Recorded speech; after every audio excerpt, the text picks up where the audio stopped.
Welcome to the webinar presented by the Maryland National Capital Home Care Association.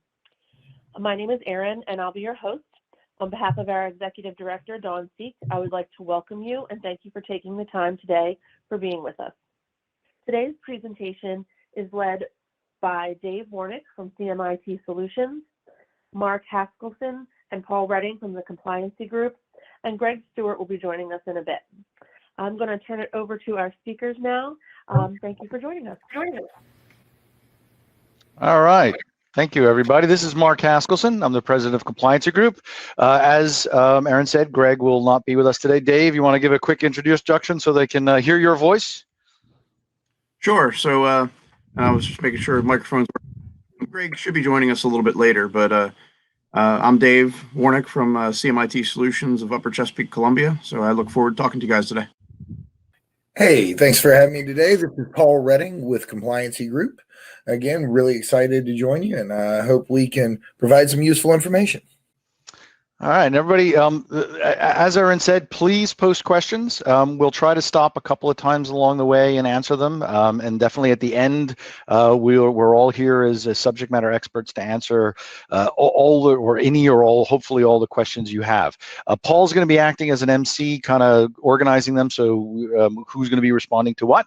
But we really do appreciate that. And a special thanks to what is the, Erin and your crew for inviting both organizations to speak. We will try to make this as interesting as dynamic real-world examples. We'll try to keep it down, at the 30,000-foot level, and then bring it into the details as we think that will help you and the actual running of your organizations in compliant and secure fashion. So no question is a bad question. So please feel free. Real quick, if you are not familiar with Compliancy Group, what we do is help people manage their compliance. Okay, but the reason for today, we do a tremendous amount of this type of public speaking or free educational event. Over half of the medical associations in the United States use us for that purpose. You are welcome through today's webinar. Any information you have, like I said, if we don't get to a question you have, please at the end we'll be posting all of our contact information. Do feel free to do so. Okay, so please don't be shy. We're here to help you. And Dave, you want to talk a little bit about CMIT? So sorry, muting and unmuting the microphone on here is not the easiest thing to do. So, yeah, CMIT Solutions, we're one of the actually nation's largest managed service providers for small and medium businesses. We manage about 60,000 computers and servers nationwide. So we're a pretty big company but within that, there's a lot of smaller companies. So we partner with other CMITs across the nation. We're located here in Maryland, and Greg Stewart is also located here in Maryland, but there's CMITs in 37 states. So you get that kind of small organization feel and support with a very large organization backing you.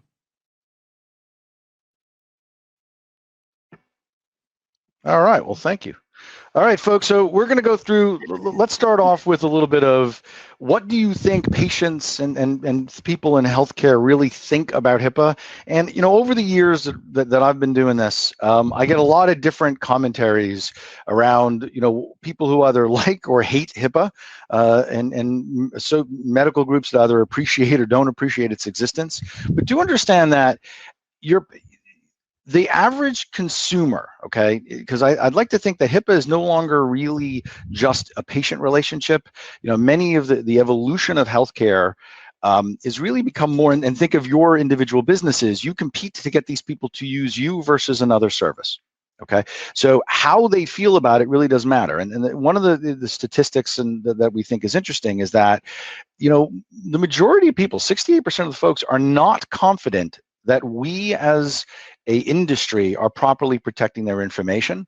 And probably one of the most telling things is over half of the identity theft issues that happen in America, the consumer or our patients ultimately believe it was caused by a failure of healthcare to protect their private information.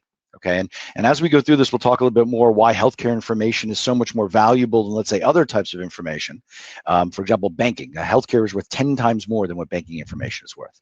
Now, one of the things I'd like to start off with, because we're gonna go through this today, and a lot of what we're going to be talking about is going to be scary. Okay, we're going to be talking about the negative things that happen if you don't run your organization in a compliant and secure fashion.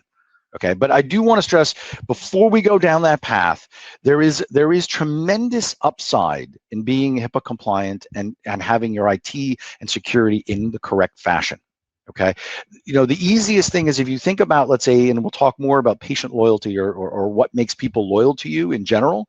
Okay, but in the end, being compliant, okay, or the concept of HIPAA as a law, when it started back in 1996, okay, was that it was asking us as an industry to look at our operations on a regular basis, annual, okay, look at our privacy, security, and administrative risks and fix them.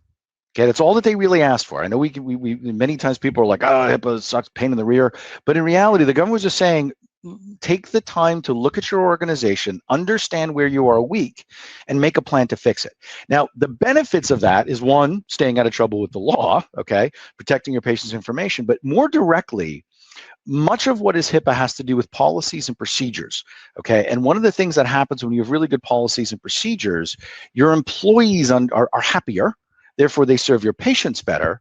And organizations, historically, organizations that are HIPAA compliant and secure are run about 15% more profitable than their peers. Okay, so if you're looking to make more money, one of the things you would have may not have thought of, but HIPAA compliance and security can actually help you do that. Okay, what a culture of compliance is not just about satisfying the law. Okay, it's about really understanding your operational inefficiencies. Okay, standardizing your operations. These things are, and by the way, I'm using very business terms, but in today's world, healthcare is, healthcare used to be just about, saving or protecting or helping people. Now it is truly, you need to be a good business person to also be able to serve your patients well.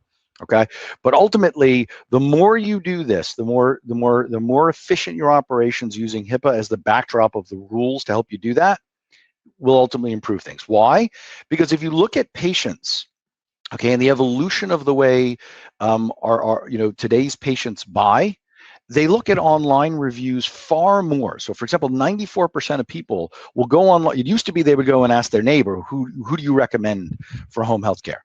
Okay, now it's, I go online, I look at some sort of series of Google searches, and then I see how people are rated. I look at their reviews, I look at their commentaries. So being, one of the things that we're not going to talk about a lot of it today, but the importance of how you communicate both directly and indirectly, i.e. through the web, can impact what is your organization. Because what you will see, going back to the benefits of compliance, is that being compliant, okay, which means you're both secure and have the right compliance on the human capital side, actually will increase conversion on a website. Okay, it's kind of like a good housekeeping seal, Better Business Bureau, right? People don't necessarily understand it, right? The average consumer does not really understand all of what is the nuances of HIPAA. Candidly, half of the healthcare industry doesn't understand the nuances of HIPAA, but do know that the average consumer now looks at it and says, hey, if they are compliant, I can feel more comfortable that they're going to protect my information. Okay, so I want to talk a few minutes, because this presentation will be broken up into two sections. Me talking around the issues of compliance, and then I'm going to hand off to Dave to talk about what is the issues of security. Okay, and like I said, we're going to try to make this a little more tactical stuff you can use on a given day. But the best way to think of it is, compliance is about how well you and your people follow rules. Okay, there's a set of rules or guidelines, and you're either doing it or you're not. Okay, that's right. Now, if you do it wrong, okay, you run the risk of getting audited, having a breach or an incident, and then ultimately getting fined for what you did wrong. Okay, and I'll explain. I'm going to go into much more detail of that, but I just want to give a high level. Now, security, on the other hand, a lot of people misunderstand. And they think that, oh, if I'm compliant, I'm automatically secure. Or if I'm secure, I have a good firewall, I have a great IT firm like CMIT that I work with. You can be very secure but not be compliant, and you can be absolutely absolutely 100% compliant, but still not be as secure as you should be in today's world. Okay, and that is why we think it's great that we're getting an opportunity to speak to you. You know, both organizations are getting a chance to speak to you guys today, because that's where a lot of people. That's where, if you, and we'll go through a bunch of real life examples of mistakes that have been made and the fines that were made, that were engaged because of them, and you'll find time and time again, simple things would have fixed or prevented these problems from happening. Okay, because one of the premises that you want to understand is bad things happen to good people. You could do everything right and still have a breach or an incident. It's how you prove what you did or did not do that is what differentiates you. So, for example, one of the first ones I want to give you as a real world example was Cottage Health. In the case of Cottage Health, they just misconfigured some of their servers. Okay, so the person that was working on it was very knowledgeable about the technology, but didn't understand the healthcare or the rules of HIPAA and the rules of HIPAA in regards to security, and they inadvertently put information or left information visible online. Okay, now the point we want to make here is the breach was a technical issue. Okay, but what they were fined for was not for what the IT firm did or did not do. Okay, they were fined because as the research was done, there was a whole bunch of other failures to be HIPAA compliant that were identified. Okay, and I'm going to go through, as we go deeper into this, I'll explain more of those. Okay, so other examples were a firm, they were giving out devices, in this case an iPhone, technical support. And this is one of the reasons why I want to stress it's so important that whether you have internal IT or you're using external, like say MIT, that you need to make sure the folks that you're working with, internal, external, really do understand the nuances of what is HIPAA. Because, for example, in the case of this one, this was a device that was being used for testing things, and the person that was using it just didn't really understand that they could not send sensitive data to it, and they sent sensitive data to the device. They later lost the device.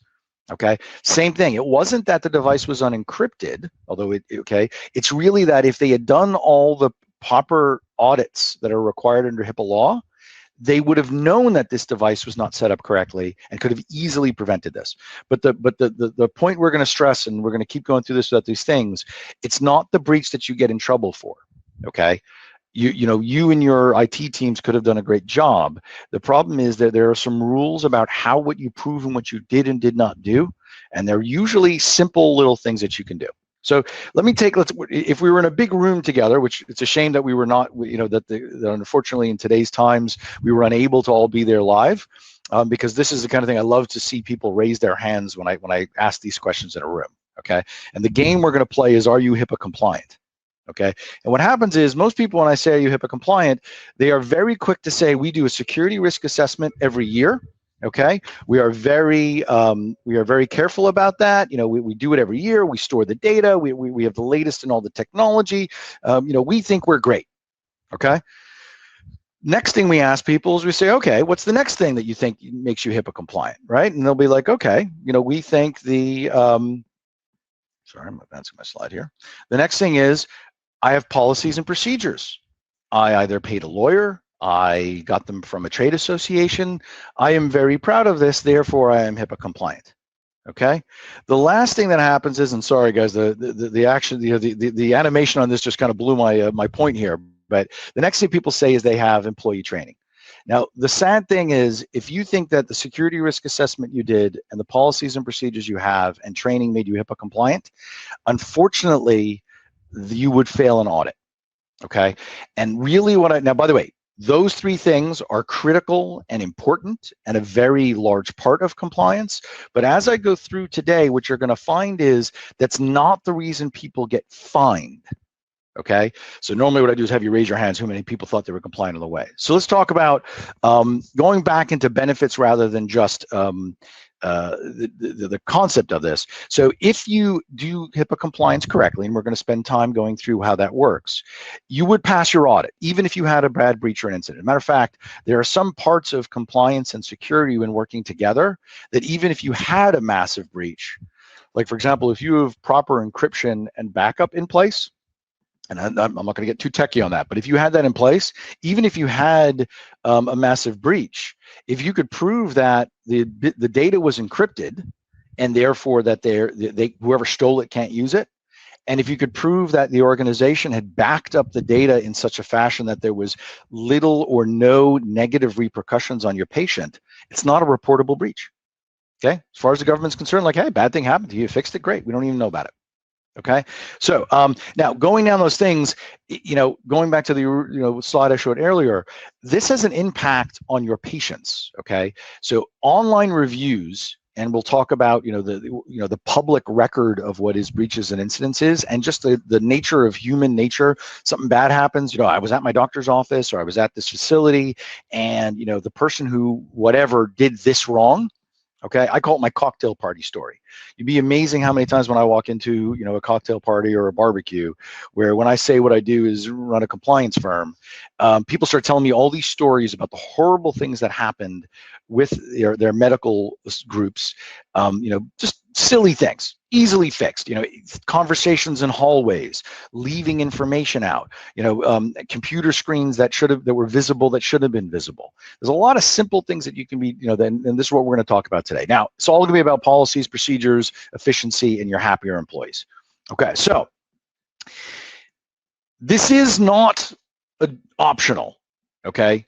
A lot of folks, and then I'll talk more about what are the concessions that have been made during the virus. Okay, there were some changes in telehealth rules under the virus, but understand HIPAA and the basic tenets of it are absolutely still the law, and you do not have a choice. Okay, you must be doing these things. And one of the things that going down the path of beneficials is, if you think about it, if you think of how much effort it takes you to get a patient or a client, okay, and then if they leave, okay, it costs you on average 6 to 7 times more to get a new client back, or to get a new client to replace them. Okay, so if you're not studying, or as a business person evaluating, kind of, and I realize your retention statistics may be a little interesting, right? But the concept of who stays with you, why they stay with you, how long they stay with you. Okay, do they refer other people? Now, a lot of this comes down to trust. Okay, so people are, I'm not going to say people are distrustful, but I'm going to say they want to be made, they want to feel better, right? So unfortunately, 20% of organizations lose a patient, lose 20% of their patients every year. Okay, and that often what that's coming from, okay, is the issue of, would they when they're talking to the people, who would recommend, would a patient recommend your practice to somebody else? Okay, and then what patients will stay with you if they trust you.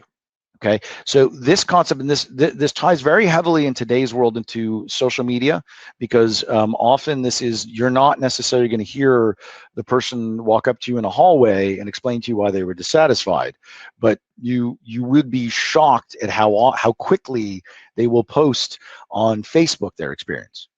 Okay, and how quickly that information can be shared and unfortunately work against you or for you. Okay, so what makes patients loyal is very similar to any business.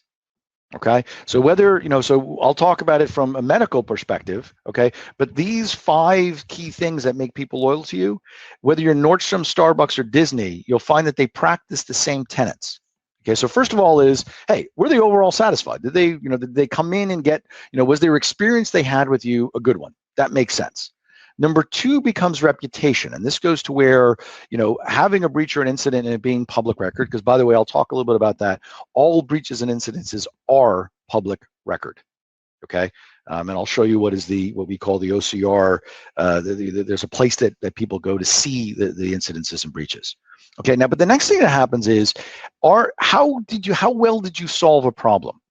Okay, this is one of the strongest indicators of, it's not that things don't go wrong, but when they go wrong, what did you do to fix it?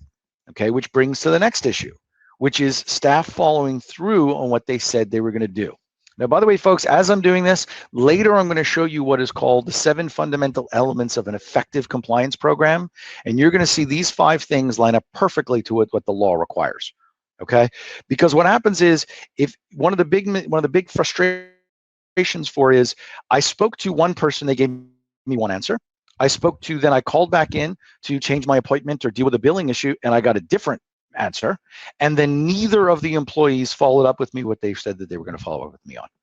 Okay, so these, and then the last is obviously, treating people with dignity and respect, and that what you will find is HIPAA, for example, your code of conduct is required under HIPAA law, right? And they have to legally attest that they understand it and they're going to follow it. Okay, it's part of the annual training that needs to happen. So, these are, this is not just good business for Starbucks, it's also good business for you in the way you run your practice. Okay, your organization. Okay, now, 7 fundamental elements of an effective compliance program. I am going to explain this both pretending to be a Starbucks barista or barista, whichever you pronounce that, and also as being a compliance geek. Okay, so first of all, you have to prove. Okay. Now, by the way, a lot of this is what's called the basic concept of HIPAA law is that you have to be able to prove what's called a good faith effort. Okay. The law did not expect you to be perfect.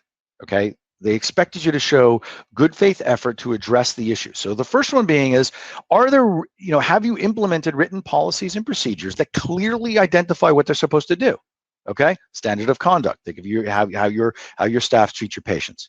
Now, if you walked into a Starbucks, okay, there's a whole bunch of stuff going on here. Clearly, the people that they all treat you, they all act very much independent, but very much the same way in the way they interact with you.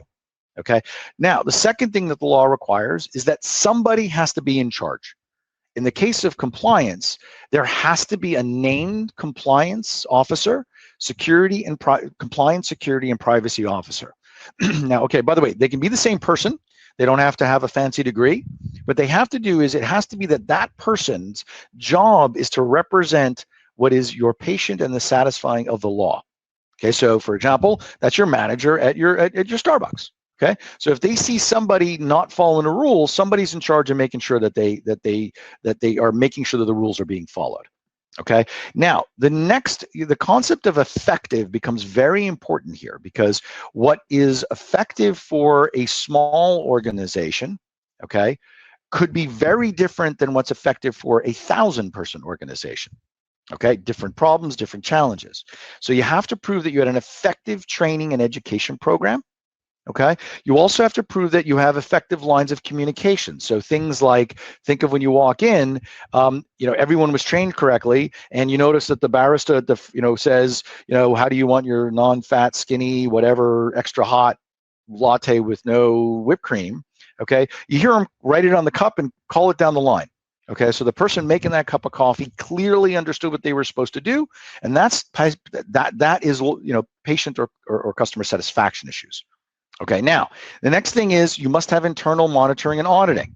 This is one of the things that a lot of people get confused about. This doesn't necessarily mean you have to have the latest in technology, security cameras monitoring every move, okay, but you do have to have, based on who you are, okay, what your organization does, some basic monitoring and auditing things in place. And really what they're after is, depending what your role is at the organization, this is one of the biggest ones we see, is that not everyone should have administrative rights to access all information in your databases.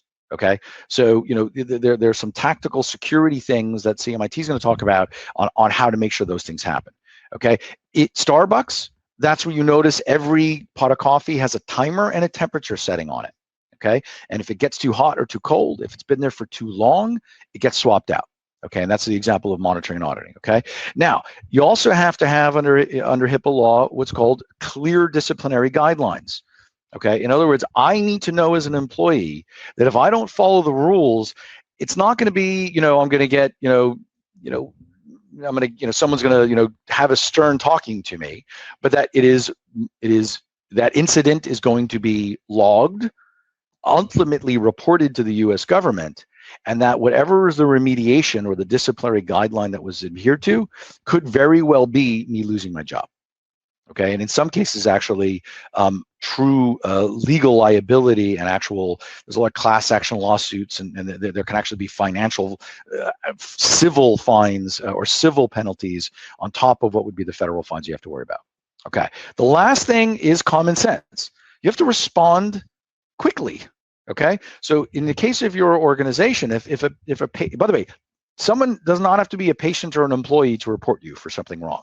Okay, it could just be I was walking through, saw something I thought was inappropriate, and I call OCR, the Office of Civil Rights, and report it. Okay, but what you do have to have is that and this is the role of the compliance, security, and privacy officers, that if someone raises a concern, that you have a process in place to investigate what went wrong, okay, and to fix it. Okay, so this is, this is the way HIPAA is enforced, folks. Okay, a lot of people think it's a very kind of like it all has to do with, let's say, or a technology issue. It's not. Okay, it is a very important combination of human capital and the technology that you use in today's world. But ultimately, if you think of it as you're used to paying that extra $18 for a simple cup of coffee, the way that Starbucks has done that is because they have clearly differentiated the way their staff interacts with you. If you go back to patient loyalty, you get the very consistent experience all the way through. If there's a problem, it's resolved immediately. Okay, and that's the premise of what is HIPAA. And the earlier examples I gave you, Nordstrom does the same thing, Disney, and if you look at their mottos and how they run their companies, very similar metric. Okay, so now I'm going to take a breather for a second here. Now I'm going to get into what is the real law. Okay, and a reminder here, folks, please, as I'm going through this, if you have questions, you don't have to wait to the end. Post them throughout the time. I may or may not stop depending on where I am in a slide. But please do keep sending them to us because this is for one thing. We really both.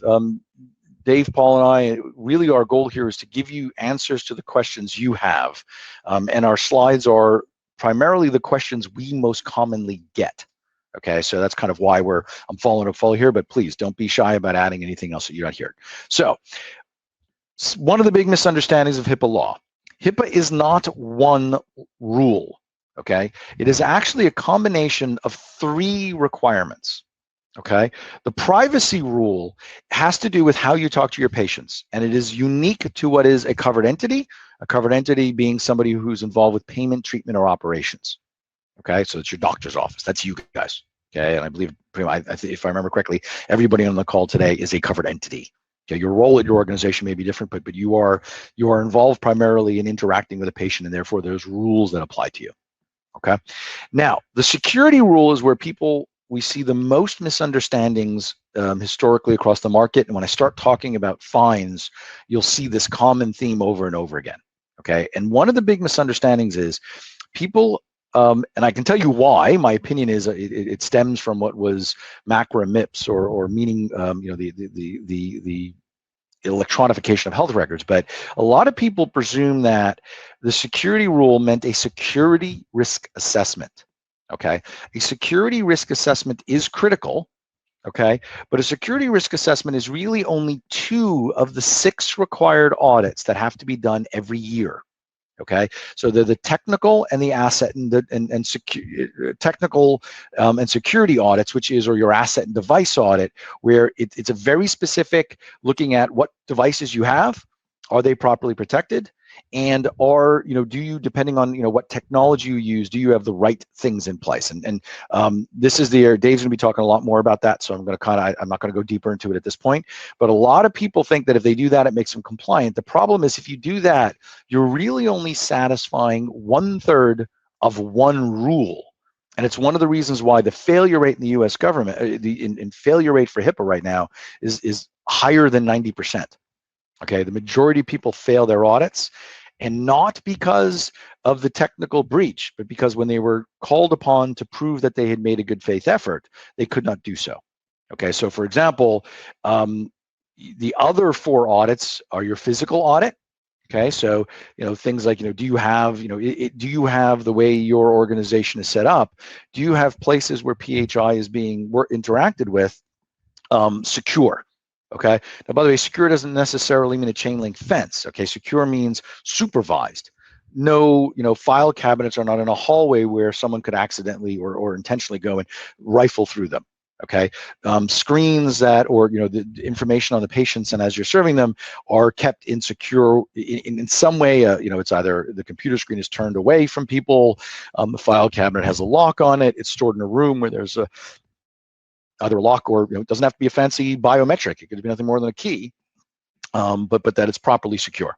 Okay, the administrative and privacy audits are probably, when, as I go through the fines, I'm going to start going to specific fines, is where most people go wrong. Okay, and this is where there's the most value for you in helping your organization, because the administrative audits are really helping your people understand what the rules they have to follow are and how to avoid getting in trouble. Okay, the last rule is actually was a change that was made. It's actually the newest part of HIPAA.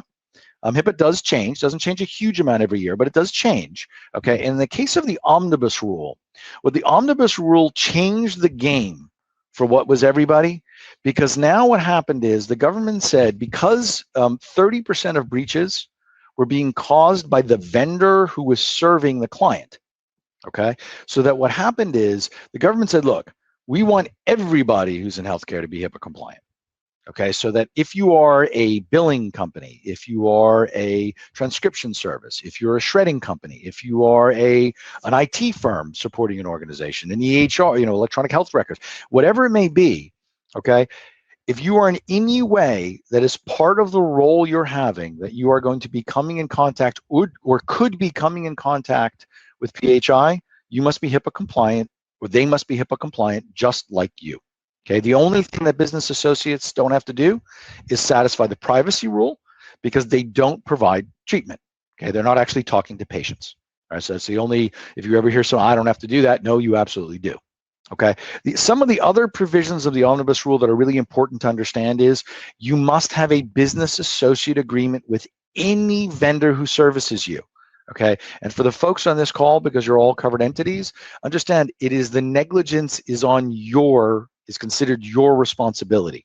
Okay, you chose somebody to provide a service to you, and you were supposed to do two things before you agreed to use that company. Okay, and the two things you were supposed to do is get a business associate agreement, a legal document that it says, and its primary purpose, by the way, and this is where sometimes these things get abused. The primary purpose of a BA agreement is very simple. Okay, we both understand we fall under a federal law. I'm responsible for what I do. You're responsible for what you do.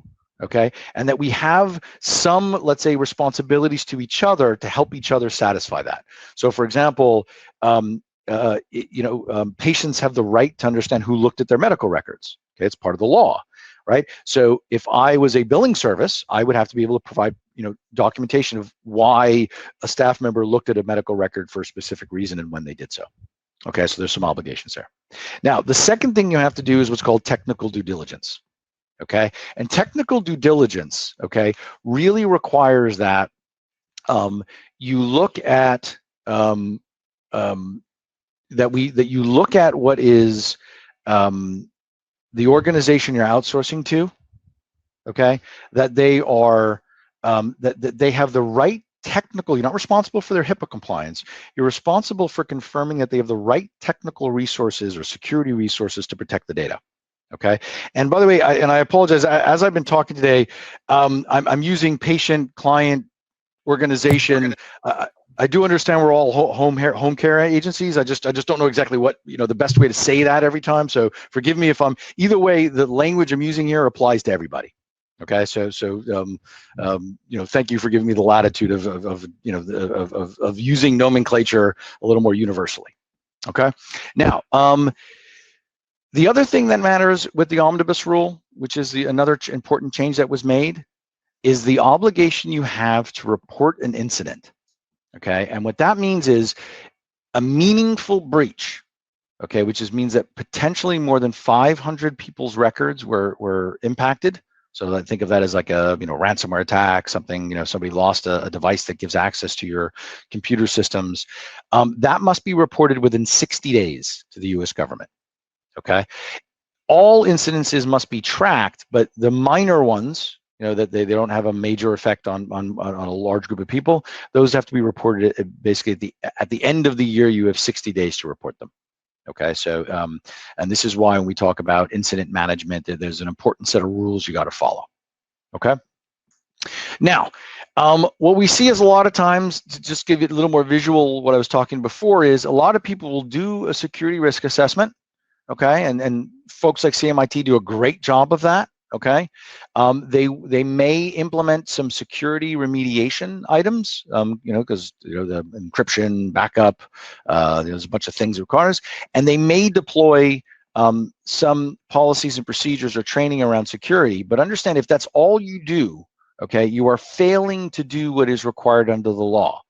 So if you look at the right side, what it really says is what you need to be doing is you need to provide, you have to do the 6 audits every year. That's what you saw me talking about on the prior slide. You have to document all your gaps, and you have to have a remediation plan to solve those gaps. And later I'm going to give you an example of why one organization that lost a laptop that was unencrypted got fined a bunch, $2.7 million, and why one organization that lost a laptop got nothing. Okay, no fine, no corrective action. Okay, so you have to have your gap and you have to have your remediation plans proving that you are fixing what those issues are.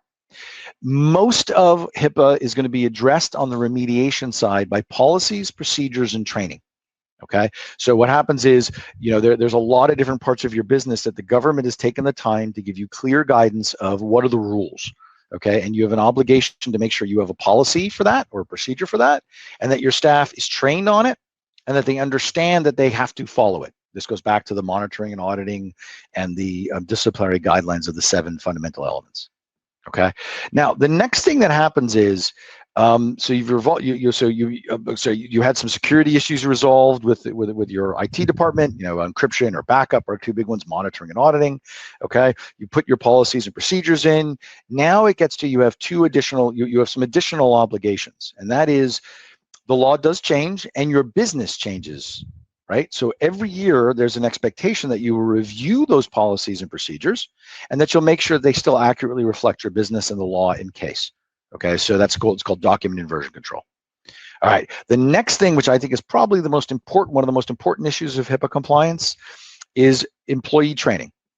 Now, where a lot of people make a mistake is whether you bring in a professional organization to do a very fancy training for your staff, or whether or not you do it yourself, or you have videos or a PowerPoint. That's not the issue. The issue is that your employees have to individually, legally attest that they understood what you trained them, and that they are agreeing to follow it. Okay, because one of the areas that you can get in trouble, and we had this with one of our Homecare associate clients. Okay, the nurse, one of the nurses was dating a guy, and the guy's mom was in the facility. Okay, and what happened was he wanted to know what was going on with his mom because she wouldn't talk about it, so she went and looked at her records. Okay, and that became a huge lawsuit, as you can imagine. Now, because that organization was able to prove that they had done all the things that are required about being HIPAA compliant, but this employee broke a clear policy, of which she had, in this case, they had documentation that proving at a date and a time, okay, August 14th at 2:42 in the afternoon, this nurse had legally attested that she understood policy number 17 and that she would not do this. So therefore, the disciplinary guidelines was she was fired, and that was enough to prove to the U.S. government that they had made a good faith effort, and therefore no fines, no corrective actions. Okay, so auditor dismisses it, judge dismisses case. Okay, and those are the kind of things you need to have. So a lot of compliance has to do with the documentation and your ability to prove what you did or did not do. Okay, because the government, when you do get audited, and I'll take a second here to talk about when you do get audited, you get a certified letter in the mail. You will never get contacted over the phone. You'll never get just an email. You will get a certified letter saying you are involved in an audit. They will be very clear about what they want. Usually it's 5 or 10 items. Okay, like I want to see your security risk assessment from 2018, or I want to see all of your audits from 2018. I want to see, the proof of your policies that they reviewed in 2016. They're very, your staff attestations. They're very specific about it. Okay, so there's been some, and I think it'll get worse, especially in the time with COVID. There's a lot of scams. So if someone does reach out to you, please, the government does not reach out over the phone like that. Okay. Now, the next thing you have to have in place is this is the business associate component of the business. And remember, I spoke earlier that in regards to your BAs, what you need to have, okay, is you need to have what is all of the required BAs. So think of it as a contract management application, right? You need to keep track of all the BAs that you have. That's a legal document, right? You don't have to redo them every year, but you need to review them every year. And then that technical due diligence thing I mentioned, you need to prove that you may have made some sort of attempt to make sure that that organization truly has the proper technology in place to protect information if it's getting exchanged. Okay. Now, the last thing, and this goes back to, like I said, it all comes back to that 7 fundamental elements. The next thing is incident management. Okay, so what happens is, depending on the size of the organization, this could be a very sophisticated piece of technology, or this could be nothing more than a suggestion box. Okay, but either way, there has to be the ability for your staff, your clients, your patients, that if someone wants to report an incident, that they can do so anonymously. Okay, they have to be able to report an incident without fear of retribution. Okay, and that's a big tenet of what is it's called the whistleblower rule. You may have heard it a couple of times in other compliance or regulatory compliance things. But yes, I could walk by if I observe one of your staff doing something wrong. I don't have to be a client. I don't have to be a patient. I can just call the U.S. government and say, I believe that was wrong.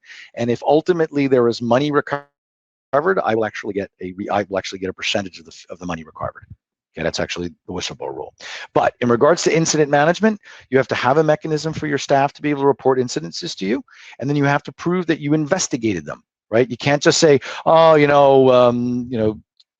whatever, so and so did this, and yeah, they always, that happens all the time. It's not a big deal. No, if I report it, you got to say I investigated. What did I identify? Who was involved? Staff and/or client, patient. What was identified as the gap, and then ultimately what was required. So in the end, you really have to do HIPAA. You have to do all of HIPAA law. Doing parts of it, really, you are unfortunately. You should always do everything you can, financially and structurally. But do understand, if you're not doing all of this, you're not HIPAA compliant, right? And you're not, you will fail an audit and get fined or have what's called a corrective action plan for failing to do it the way the government wants. Okay. So, all right. So now, unfortunately, as good as many organizations are, on any given day, there's a ton of bad things that happen. Okay, so there's tens of thousands of medical records that are breached per day. Okay, for example, think of this through. 89% of organizations have had a breach in the last 2 years. Okay, so just about everybody and all the people on this phone call understand that almost 9 out of 10 of you have had a breach, whether you knew it and whether you reported it could be a debate. But you actually had the breach, and data was potentially compromised. Okay. Now, what's interesting, because everybody usually thinks of today's world that it's all electronic and technology, and they look for CMIT or their internal IT groups to kind of fix this for them. 86% of the time, it was an administrative mistake. So what that translates to in plain English, somebody did something wrong. They either didn't follow a policy or procedure, or you failed to have a policy or procedure in place that told them what to do or what not to do. Okay, and this is why this becomes very full circle about how you can improve your organization, okay, and make your employees and your patients happier by fixing that. Okay, so I alluded to what is there is. And we call it, and I apologize, in the industry, we frequently refer to it as the wall of shame. But I do want to stress, okay, people who have breaches or incidences are not bad people, okay? Bad things happen to good people. What the wall of shame is for is so that it's transparent, okay? So that it's not hidden. So understand, if you have an incident or breach, it is public record. It will be viewable. Okay, and the investigation that is going on by the auditors will be viewable. So in this case, we just pulled some Maryland last, to 6 months type folks. And I don't know if you know some of these folks on here, or if you don't, that's really kind of, that's not the point. I do find it interesting. It's one of the people on here is a CPA firm, right? Accountants and lawyers have to be HIPAA compliant too. Okay. But what you're going to see is, one of the points I often make about this is you have to report it. You will get audited. There's a couple of different layers of audits. Okay. And the way the layers of audits work is there's a desk audit, which just says, hey, you reported something to us. We're going to send you a certified letter. You're going to answer those, let's say normally 10 questions. You're going to provide some information for us to review. And if we see that you made a good faith effort, you're done. Auditor moves on. Okay, where people get in trouble and why so many organizations fail is they'll say, we would like to see your audits from 2018, and they provide a security risk assessment with 2 of the 6 required audits. Okay, or they ask to see, proof of what you did with the training of your staff. Okay, and you say, well, I have a staff meeting, we have a big meeting once a year. Okay, we bring in an external group. And the government said, but this is an actual, Alaskan Behavioral Health was fined for this. Their staff had a training once a year, right? But they had about 30% turnover. So the argument from the government was, if you do training once a year, then at a minimum, 30% of your staff has not been trained. Okay, so that is an ineffective, way of training your staff. Okay, so these are the kind of things that come together. Okay, by the way, I have put this up in a room and had people in the room go, oh my Lord, I actually know that company. Or the weirdest one I had was, I actually had somebody in the room had just acquired a medical practice that was on here, but they had not disclosed it. Okay, now, by the way, audits can be much more sophisticated. Audits can be, if they don't like what they see, they can show up at your office, basically shut you down. They can, there are people who've gone to jail. There's licenses that have been revoked, and do also understand that one of the big things we find that I think is important for people to understand about this is it's not just the governmental fine you need to worry about. Okay, because a lot of this stuff is public record, just be aware, that there are class action lawsuits. Okay, if you looked at some of the things on here where there was a breach and there was, let's say, a system was hacked. Okay, technically any one of if you, depending on how many people you serve, you could have thousands of people getting together and suing you. Okay, so there's a whole bunch more that you have to wear. Now, I'm going to take a little bit of the same thing. I'm going to take a little bit of a breather here. I've kind of done what was the scary HIPAA training thing. Now what I want to do is talk a little bit about some of the changes that have been made during the current healthcare or health emergency. Okay, so if you have questions, like I said, you're welcome. As we're going to go through different sections, you can post them, and I'll answer them directly, or we'll answer them at the end. If we can't answer it directly, we'll make sure we get, one of the organizations get back to you after it. Okay, so. Hey, Mark, this Sure. is Paul. Paul? I got a question right here. I think it's a pretty good one. It says, is my phone provider a business associate? I guess they mean, do they need to sign a business associate agreement with their phone provider? You want to field that one, or you want to? Sure, I'll take a shot at it. Okay, so BAs, a lot of people have had a tough time getting their vendors to sign BA agreements, because in this case, oddly enough, it's a great point, whoever brought it up there, that the issue of your telephone provider, a lot of folks would turn around and say, the providers will say, well, I'm just a conduit is the legal term, so therefore I don't have to be HIPAA compliant. That is incorrect. Okay, because in today's world, your phone provider, you have automated attendance, voicemail. Often they interact depending on what your business is. They can be tied to your computer systems to bring up caller ID, emergency response, etc. So your telephone vendor absolutely needs to be HIPAA compliant. They absolutely have to sign a BA agreement with you, and they also need to provide proof of their technical technical controls. Okay. Now, one thing, if someone asked it or didn't ask it all, I'm going to answer a question that comes up a lot. What do I do if my vendor doesn't sign it? Okay. So 2 things. One, if it's considered a critical applications, for example, you can't get rid of them. Okay. Well, first of all, let me start off. Vendors or providers that are not interested in being HIPAA compliant, there are many great vendors out there. Okay, so my recommendation is if your current provider is not taking this seriously, the liability is on you. Go find a vendor who does. Okay, so for example, just about any technology in the United States, if you contact Paul or I, we can give you a list of names of vendors that we know are HIPAA compliant that you can talk to. Okay, so you definitely want to drop them. Okay, now what happens if you can't drop them? Okay, sometimes you're like, look, it's the only piece of technology that does this. Or it was such an investment for me to have this, I can't get rid of it. Okay, then what you have to do is you have to prove or provide documentation that you tried.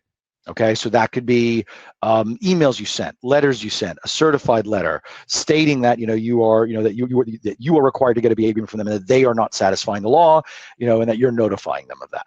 Okay. If you really, really wanted to, you can technically report them, but let's not go down that particular rat hole. Just in general, protect yourself. The government will take care of enforcing their own rules. Okay, but great question. The other one that happens sometimes, just for example, Microsoft. Microsoft doesn't sign BA agreements because in their master service agreements, they have the appropriate BA language, but one of the things I will stress to you, and this is going to come up as important as we talk about the telehealth initiatives and the exclusions that have been given by the US government, okay? You are responsible for making sure that how you use their technology is set up correctly, okay? So it comes up a lot where, and as we talk about, let's say telehealth and using services, let's say like Zoom, okay? Basic Zoom is not HIPAA compliant, okay? Zoom has a HIPAA compliant version that you have to pay a little more for and you have to configure correctly, okay? And this is where a lot of people got into trouble, is that they just presume, okay? So let me just kind of go, Paul, any other questions that you want me to hit, or do you want me to keep going through COVID stuff? I'll give me time to unmute since we're all muting and unmuting. Oh, sorry. I said I think this one is actually pretty good, and it kind of centers around where you are right now. It's a very broad question, but it's what causes an audit? Like, why do they audit me? Oh, all right. So that is good before we step out of the compliance stuff and get into COVID. Okay, so there is really 5 different reasons you can get audited. Okay, the most obvious one is a breach or incident. In other words, you're legally obligated to report it. By the way, if you have an incident or breach, you are much better off reporting it. The government is much kinder. My firm has been involved with 2 or 3 audits on any given month for 15 years. Okay, and I'm very proud. I've never had a client fail an audit because we've always followed the law. Okay, and what the law says is when you have a breach or incident, you report it. Okay, even if you know you did something wrong, you are much better off saying, we realized we had a vulnerability, we were in the process of fixing it, etc. Okay. Other reasons you can get audited: your business associates. Okay, the vendors you use, if they get audited and they were not HIPAA compliant, then the government has, especially if you do not have a business associate agreement in place, the government has the right to audit you. Okay, there is the whistleblower scenario, which I spoke about. Okay, I don't think this, well, it may, and I'm not sure of the requirements that you guys as Homecare have around meaningful use, macro MIPS. It's tied to Medicare, Medicaid reimbursements. It had to do with the Electronic Health Records Initiative. If you are audited by CMS for what is a macro MIPS audit, there's a mandatory 5% audit of all people in macro MIPS or in the program. If you fail there, the government will fail you. You could pass or fail for your CMS audit. That organization is a separate organization. Okay, HIPAA is controlled. Sorry, I probably should this. HIPAA is controlled by Health and Human Services, HHS, and the enforcement arm is OCR, Office of Civil Rights. Okay, CMS is the Center for Medicaid Services. They are enforcing what would be, their rules. Okay, but that's the 4th one, is that if you fail, you can get audited through them. Okay, or even if you pass, actually, if they see, for example, very common was, I did my security risk assessment, but clearly you didn't do the rest of HIPAA law, they will report you. They will just forward you to OCR for enforcement. The very last one is, I mentioned that the omnibus rule changed the game. One of the changes in the omnibus rule was the government now has the right to just do random audits, right? So they have the right to just pick your name out of a hat and ask you to provide documentation. Okay, so that's where you can get into trouble. Okay. Now, okay, so I'm gonna keep going because I'm looking at time, and you guys may, everyone can bend and stretch, and if anyone has to run to the restroom, the next 5 minutes or so are going to be about COVID. Okay, so has HIPAA been suspended during COVID? No. They made a specific exclusion that they will relax the enforcement in regards to telehealth. Okay, and I'll talk, and that is, can you now see patients or talk to patients in the past via technology that would or would not have been considered HIPAA compliant? You now can do a video conference call, a Zoom, with a patient based on the risk and that they can't come in. Okay, how do you talk to your patients and employees? Well, pretty straightforward. Just like you always were supposed to do in a private fashion. You're not. You should not. We see this more in behavioral health, right? Where they're meeting with people, mental health on a regular basis. Don't do that from a Starbucks counter, right? Now in today's world, no one's allowed to go out anywhere, but you need to be doing it in a private or secure fashion. It does need to be, what has to be secured? Do you understand, although the exclusion for some of the technologies has been approved, you are still expected to do it in HIPAA compliant fashions. So it's funny, we did a webinar a couple of weeks ago, and a lot of people were under the impression that that they can now do whatever they want and there's no repercussions. Okay, what the government is saying is you're still responsible for all this. We're just going to lighten up on enforcement because we realize that to provide the healthcare needed, it is unsafe to have these people come in, and therefore you're going to be forced to use technology that normally we would say is not HIPAA compliant. By the way, what is compliant, what is usually HIPAA compliant, is secured. Okay, so for example, Zoom has a HIPAA compliant version. It's more expensive and it needs to be configured a certain way versus their public one. Okay, what they're doing right now is the government is saying, look, right now we're saying it's okay to use it. You should be using the compliant version. Okay, and we're going to hold you accountable if you don't, but we do understand that if you don't know how to, that if you're going to be setting it up in the future or you need to see your patients now, they're going to give you a lot more latitude about that. Okay, but you should still be advising your client that, look, we are having a conversation in an insecure or an unsecure mode, and that is that a problem for you? Things like emails, texts, they're supposed to be done in an encrypted fashion. And if you're not, because there's a specific reason, you should be able to defend why you did it that way for that period of time. Risk assessments, absolutely. All of the rest of the tenets of HIPAA is still in place. Audits, remediation, policies, procedures, etc. There are not any particular new training requirements. But you are still expected to train your people. There is some language around when you are talking to your patients or when your employees are talking to patients that because now we're using technology that they're not that familiar with, that everyone discloses that. Okay, that they understand that you like I said, you can't do this in a public space, right? Especially, for example, working from home stuff. Look, doesn't mean because you're working at home doesn't mean you should have a sensitive conversation at a kitchen table where your kids are doing their homework. Okay, you should be doing that conversation in somewhere else in your home where there is privacy.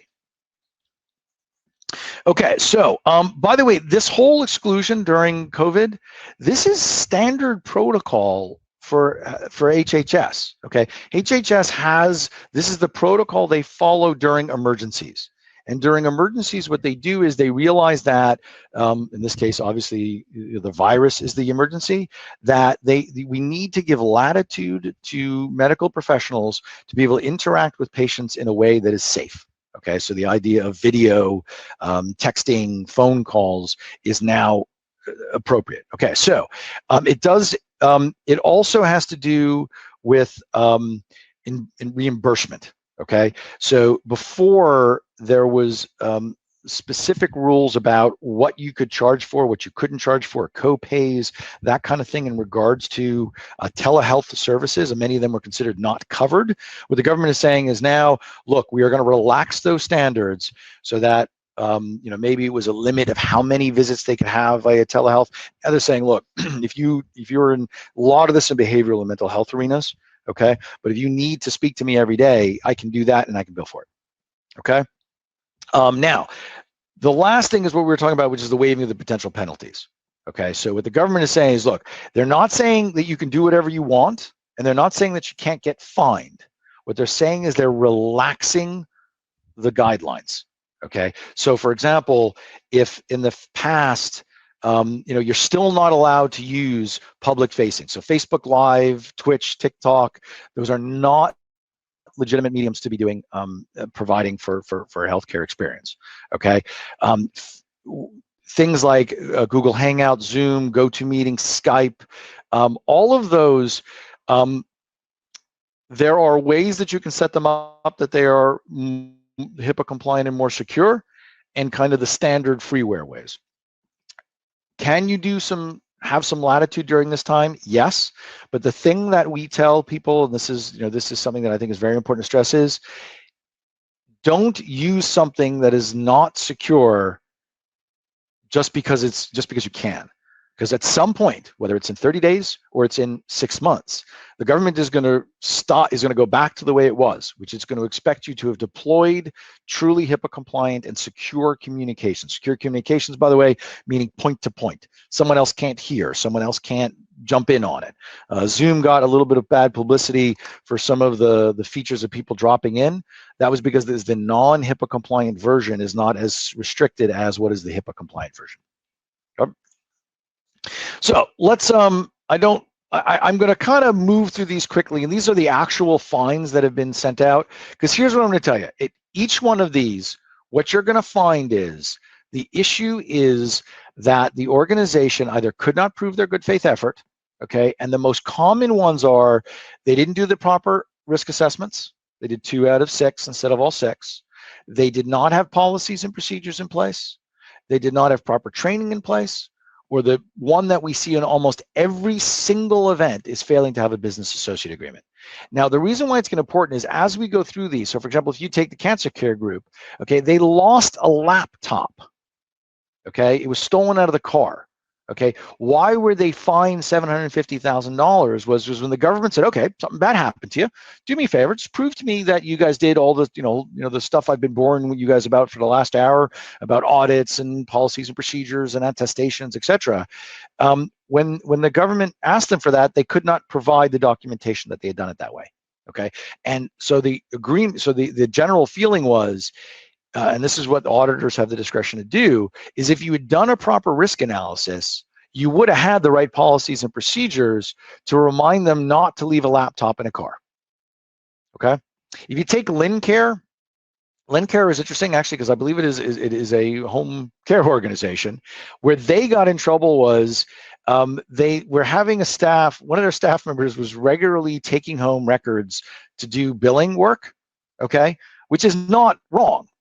Okay, but what happened was they had not done the proper assessments and had the proper policies and procedures for when working from home. And actually, there's a whole bunch of stuff that you should have a different set of rules when people are working from home. And in this case, what happened was her husband was basically looking over her shoulder and saw something and commented on it to somebody else, and that's what caused the whole thing.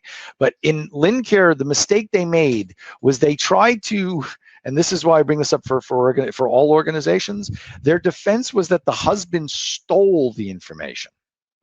Okay, the husband didn't steal the information. This was left basically at his kitchen table, and he had a chance to look at it.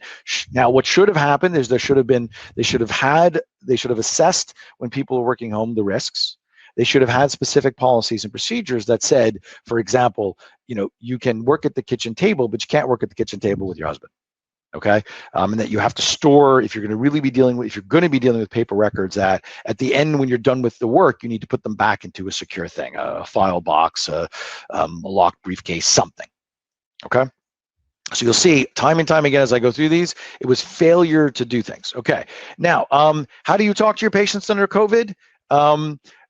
There are lots of platforms. Okay, but do understand that Zoom, for example, has a HIPAA compliant platform and a non-HIPAA compliant platform, okay? And that do not just presume that just because the law has been relaxed that you're allowed to do what would be considered stupid things. Yeah. Now, general concept, and I'm not going to go particularly deep into this unless you guys have questions about it, is access controls, audit controls, endpoint protection, what these are the technical explanations of that when you're talking to somebody, okay? Are you sure you're talking to the right person? Okay, is the right person on your side talking to them? Okay, are the endpoints properly protected? Can they be easily, for lack of a better term, hacked or manipulated? So, for example, some people were using some of the services that people could drop in. Okay, and those are the kind of things that you can't have. Now, encryption, I believe that in healthcare, two tenets that are bedrock, that if you're not doing this, you are just foolish. Okay, and David can talk more about this when he's talking about security, but encryption and backup. Okay, it's got to be encrypted. Last is, do you have a business associate agreement in place with the organizations? Okay, so technologies, what has to be shared? Video conferencing and messaging, if you're sharing patient records, mobile health apps, and if you have remote monitoring equipment. Okay, so if you have something that's monitoring someone, let's say, the device that's monitoring heart, drug use, whatever, various different things, all of those interactions are supposed to be done in a secure fashion. And a secure fashion, to go back to the slide before, is basically saying that, for example, a fax machine is considered compliant, and here's why. It leaves my office and it goes to a machine in your office, and technically nobody can touch it along the way. Okay, so therefore it makes it secure. So with all of these items, you need to make sure that they are that people who are not supposed to be on the call, right? Think of, it's supposed to be a one-on-one interaction, that they don't have the ability to do it. People don't have the ability to easily access it, open it, etc. So working from home. The rules about working from home, this is kind of some basic common sense stuff. Okay, so if you are going to let folks bring their own device, is the term BYOD. Okay, make sure you have a policy around what employees are allowed to do on their personal devices versus their business devices, and what they are allowed to do or not allowed to do in their homes. Okay, your staff should absolutely, since everyone's using their own routers, your router comes with a default password, which is usually like admin 123.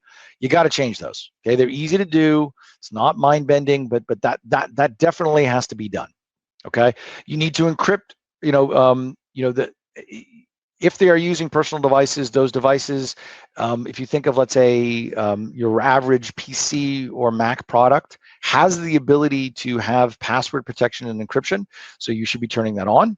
Okay, if they are using other devices, backups, endpoint protection, so you're using Dropbox, whatever it may be, same thing. Those devices need to be properly secure. Okay, any PHI that you're dealing with, you want to be careful and make sure you're encrypting, that you're doing them correctly. Okay, and then the use of a VPN. Now, all of this, guys, this whole second half of this is I'm going to be passing this off to David, who's going to go into much more detail about this. But this is kind of from let's say, a HIPAA perspective. These are the minimum requirements. Okay, but David will go into much more detail. You should be. One of the mistakes that we often see, folks, your Apple genius or your nephew who works somewhere, is not the right person to be addressing these things. You really want a professional who knows what they're doing in regards to security, because if you looked at the reality of how much damage is done by people not setting these things up correctly, it's scary. Okay, so you definitely do make use of or make sure you set this up correctly. So train your users. Okay, don't let other people see your screen. Don't print documents at your house. Okay, if you're going to access critical records, do not do that on the family computer, or don't do that in a way that basically your kid could accidentally switch tabs and see what you did. Okay. Make sure you're using secure connections. That's a VPN. I'll let David explain, that nature. Some common sense ones. Don't throw away sensitive information in the regular garbage. Okay, just like you would at the office, you're supposed to shred it. Either save it and shred it when you get back to the office, if you ever do. My kids and I have had a couple of interesting, burning sensitive documents in our backyard. Make it a family event, right? You're all stuck at home. Okay. think of where you are in your home when you're having a conversation. They should be in places that are protected. Okay. There is a lot of scam going on. Okay. A lot of email ones and or direct phone calls. Do not fall for them. Okay. Do understand that the U.S. government and most professional organizations will not approach you over a phone or an email and ask you for passwords or, like I said, we have seen one organization that will call. They insinuate that this is a mandatory assessment you must go through. That they represent that they are it is confusing as to whether or not they're the government calling you or a private organization. The government will never call you that way. Okay. The other one, which is kind of a common sense one, is look, if you're working from home, log off your computer if you're going to walk away. If you're going to go get lunch, go to the restroom, take a walk, great. It's good for your brain. But please make sure that you are not leaving your devices open when you do that.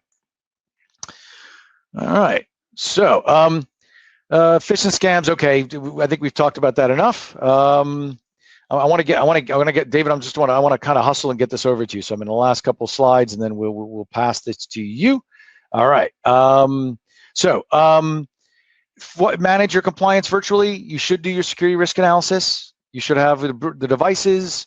You should be monitoring and protecting. I'm gonna let David kind of get deeper into this as we hand it over. The fines are still relevant, folks.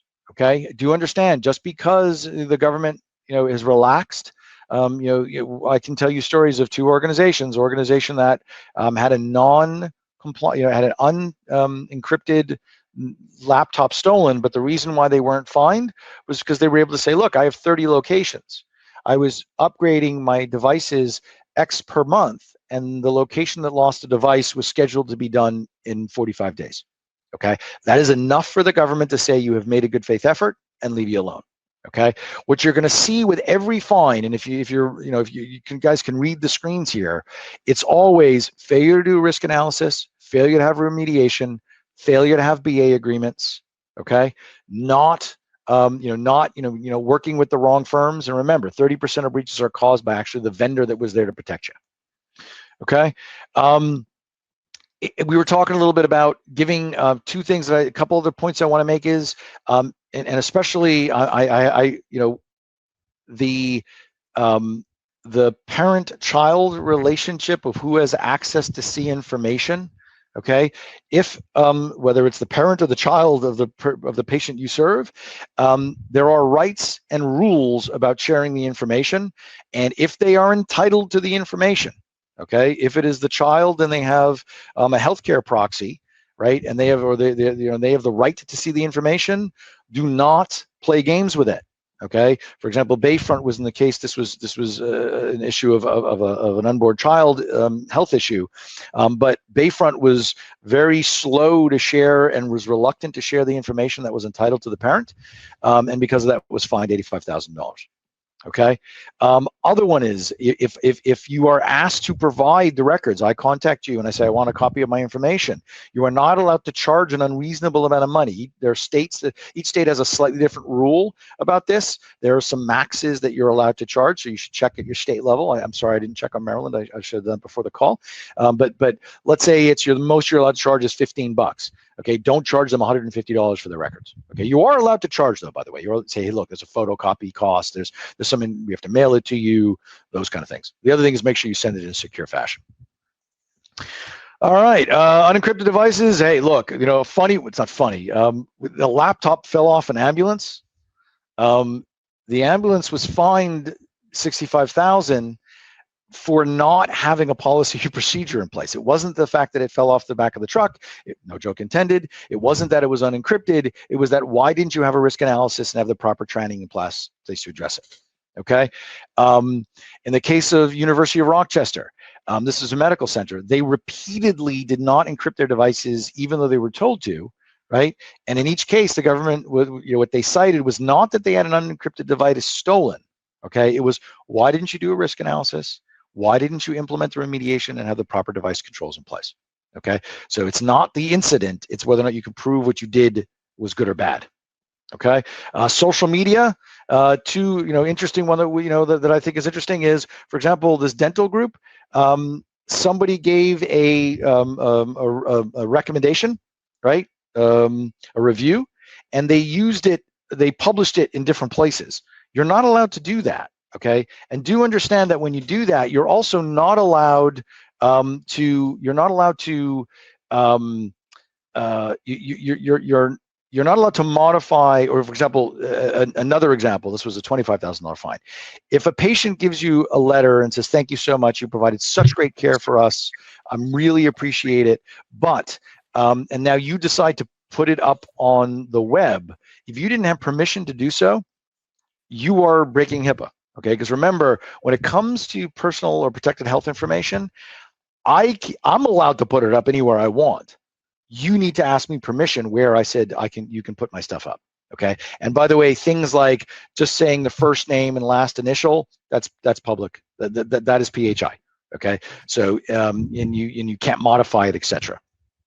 What I'm gonna do is let me get one more. Let's get the last slide or two, and then we can. What I would say is, before I pass it off to Dave, Paul, do you have any questions? Then I'm going to pass it off to Dave and let him take over the security side. Yeah, I do. I just got a really good one actually from Jessica. Question on reporting. What if an employee is accused of a violation on social media, but we have no tangible proof? Are you required to report it? Ooh, okay. So the employee posted something on social media or responded to something on social media. Is there clear there or no? It reads like the employee, like somebody has through in social media accused one of their employees of a violation of their privacy, meaning they posted to the practice or to the home, you did this. Okay, so social media, there's really two questions there. So I'm gonna separate two and try to answer it best I can. And whoever asked the question, if you want more detail, drop me an email, drop Paul an email, and we'll gladly get you more detail answered. But okay, so there's two things on social media. Just because a patient or a person posts something does not mean you cannot. If you confirm or deny it, you're in essence confirming PHI. Okay, so in other words, because this happens, a scenario we've seen like this is patient goes on, they didn't come to your organization, your facility, they went to a different one, but the name was similar. So they trashed you, but they really were trashing the other organization. Okay, you can't get on there and say you're not my patient, or no matter what the client or patient says, or whatever language you want to use here. The only thing you can do online is, and if you see like this good customer service organizations, thank you so much for that feedback. Okay, please contact the office. Here is here's the telephone number, here's an email address. We'd like to resolve this with you. Okay, that's the appropriate answer in the social media setting.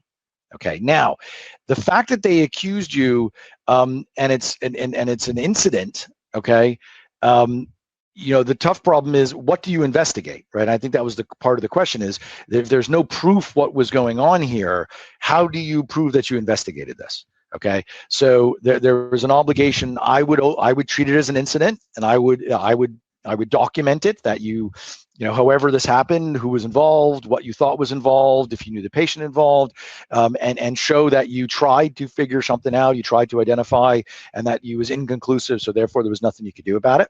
Okay, that's the tracking mechanism. As far as the employee, if it was actually an employee who did something wrong, I would treat that as a disciplinary action. And this may not be answering all your questions, Jessica, but I would treat it as a disciplinary action and say, you need to go through, this will go in your records, and put them through, let's say, have them go through the training again, which should have clarification on what the do's and don'ts are from a social media perspective.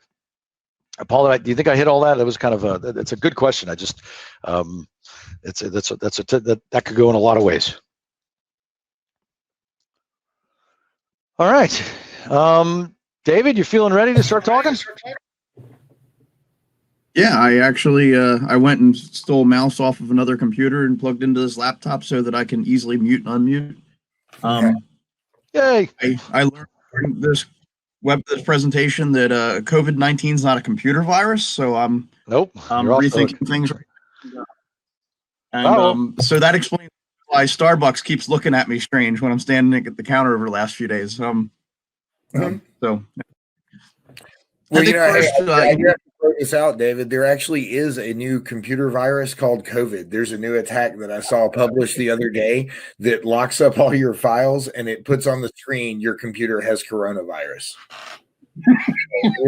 I will give you actually one little worse is so I have I'm a town commissioner here in the town I live in, and we have a police department, and there's actually really sad state of affairs. There's heroin bags now that are marked COVID-19. So Wow. we use marketing and all kinds of interesting techniques, but we'll just leave it at that. So first, I think, look, this is a 2-hour presentation, and I think the first thing, we're about an hour and 20 minutes into it. I think everybody should stand up and stretch. And Karen, I can see you're not standing, so no, I'm kidding. I actually checked to make sure there wasn't any Karens on the call before I said that. I was afraid that I was going to make that joke and that Karen was going to be like, wait a minute, he's watching me. So anyway, and Greg, I think you've joined at this point. Am I correct? Well, maybe he hasn't. Okay. So what is security? Okay. So, and just a couple things there's some of the security things that Mark had already talked about. I want to kind of go into those. Dave, actually, I have joined. I was just on mute. It took me a moment to get unmuted. I was trying to use the touchpad on this laptop, and I gave up and switched over to a mouse just because it was such pain trying to get to the unmute button every time, because I frankly don't use touchpad a lot as a technology guy. So what is security? And there's a few things I want to actually kind of go back and touch on a little bit. And as we go through them, we'll drill into them. So first, I think there was a slide earlier, maybe it's ahead. I think it was before though, that security doesn't necessarily equal compliance, and security does not equal compliance, and compliance does not equal security. I would put security more as a subset of compliance. It's pretty tough to be compliant if you're not at least doing some level of security. And then security is also a matter of your risk appetite. So how much risk are you willing to take on, right? But there's really a minimum level of security that's required. And then there's how much security are you, how much risk are you willing to take associated with your security? So we talked about a number of things earlier, encryption and business continuity monitoring and all these things, and VPN and like acronyms that I don't even, probably know what some of them stand for. But there's some elements of that I think are really, it's more of a culture that we want to work towards than necessarily specifics. So I don't necessarily need you to understand what a VPN is, or necessarily understand what a BCDR is, or those acronyms. I want you to understand the concepts of them so that you can make sure that you're thinking in a secure fashion, right? So one of the things that I frequently see are people that, like VPN is actually a really good example. So everybody wants to connect through VPN. There's some risk though to VPN. So you can connect into your network to the VPN, and you're establishing a secure connection between your home PC and your work network. The problem is you're only as strong as your weakest link. And in this case, if your home PC doesn't have antivirus on it and you're using it to browse the internet and there's risks there, you actually expose the entire work network too. So there's actually some things that we want to, some precautionary measures and things like that we need to make sure we're taking. And then there's some actually tools out there that are really good to keep that separation, still allow you to be able to work from home, but separate, your two networks so that you're not exposing the office to that risk, and therefore creating potential for a breach. So, but there's, at a basic definition, what is secure? And in this world, it is this takes on a whole new term in recent weeks. Freedom from fear, anxiety. Can't pronounce that word today. And I would say that, we probably as a society right now feel a little less secure than we did, a couple months ago. And, but when it comes to PC security and computer security and network security, those kinds of things, there are some definite things we can do to make sure we're more secure. I can never promise you that you are completely 100% secure. No more than I can promise you that driving to work every day isn't the most dangerous part of most people's days. We put airbags in cars, makes them safer. We have seat belts. We do all these safety features, forward collision avoidance systems, things like that make cars safer. But they're still not. People still die in auto accidents every day. So, there's a lot of things we can do in the technology space to make you more secure. But the most common place that we actually see breaches to this day is actually the human element. It's people. It's people that make simple mistakes, and it's what we do from a technology standpoint is try and make it so that it's not easy for people to make simple mistakes. So we try and put in place encryption is vital, but you can make mistakes and not use the encryption correctly. The business continuity monitoring, those kinds of things, really you should be, that's where your IT provider, somebody like a CMIT comes in, really important to allow them to just handle those things for you. Using secure communications and actually one of the most common things I see in medical offices that I go into is actually paper, right? And there's not a whole lot I can do from a technology side, make sure your paper's secure. So we'll kind of go into some of these things as we go. So next slide. Okay, there we go. That's how we advance.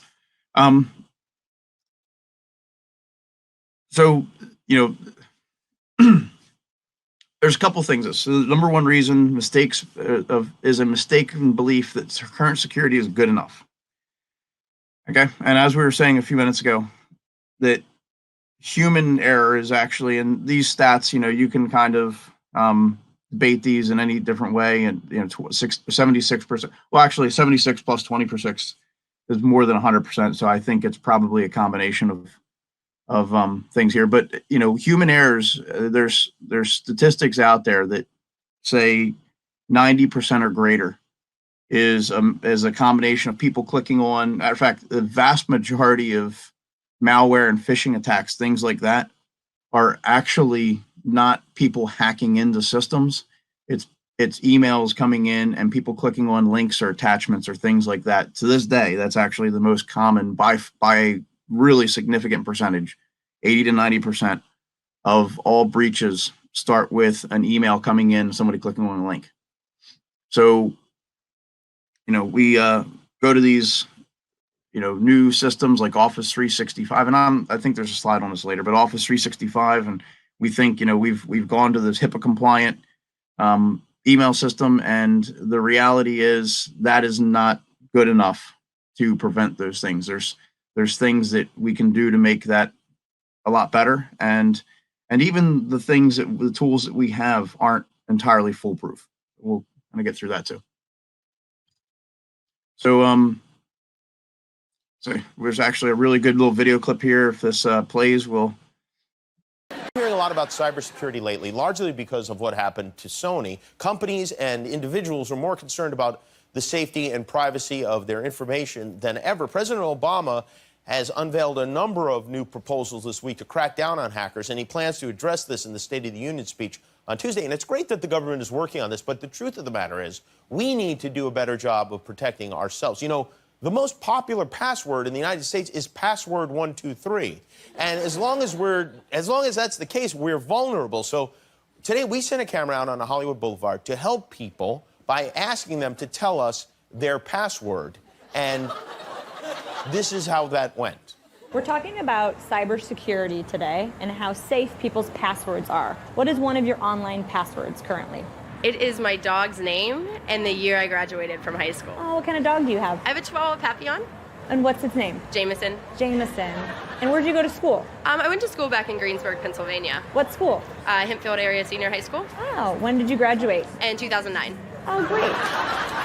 It's like my cat's name and then just like a random number. Okay. But, Have you had this cat for a while? yeah, she's my childhood pet. Aw. And what's her name? Her name is Jolie. Jolie. So like a password of yours would be Jolie and then a number. Yeah. Like number 1. Like my birthday, Oh, when is your birthday? June 12th, Oh, nice. And what year were you born? 95. Oh, great. So Jolie, 6/12/95. Yes. Got it. So you mean to give my password right now? No, I cannot do that. But we all want to know what it is so we can tell you if it's strong or not. Oh my goodness. Let me think. Okay, one is Tel Aviv. Yeah.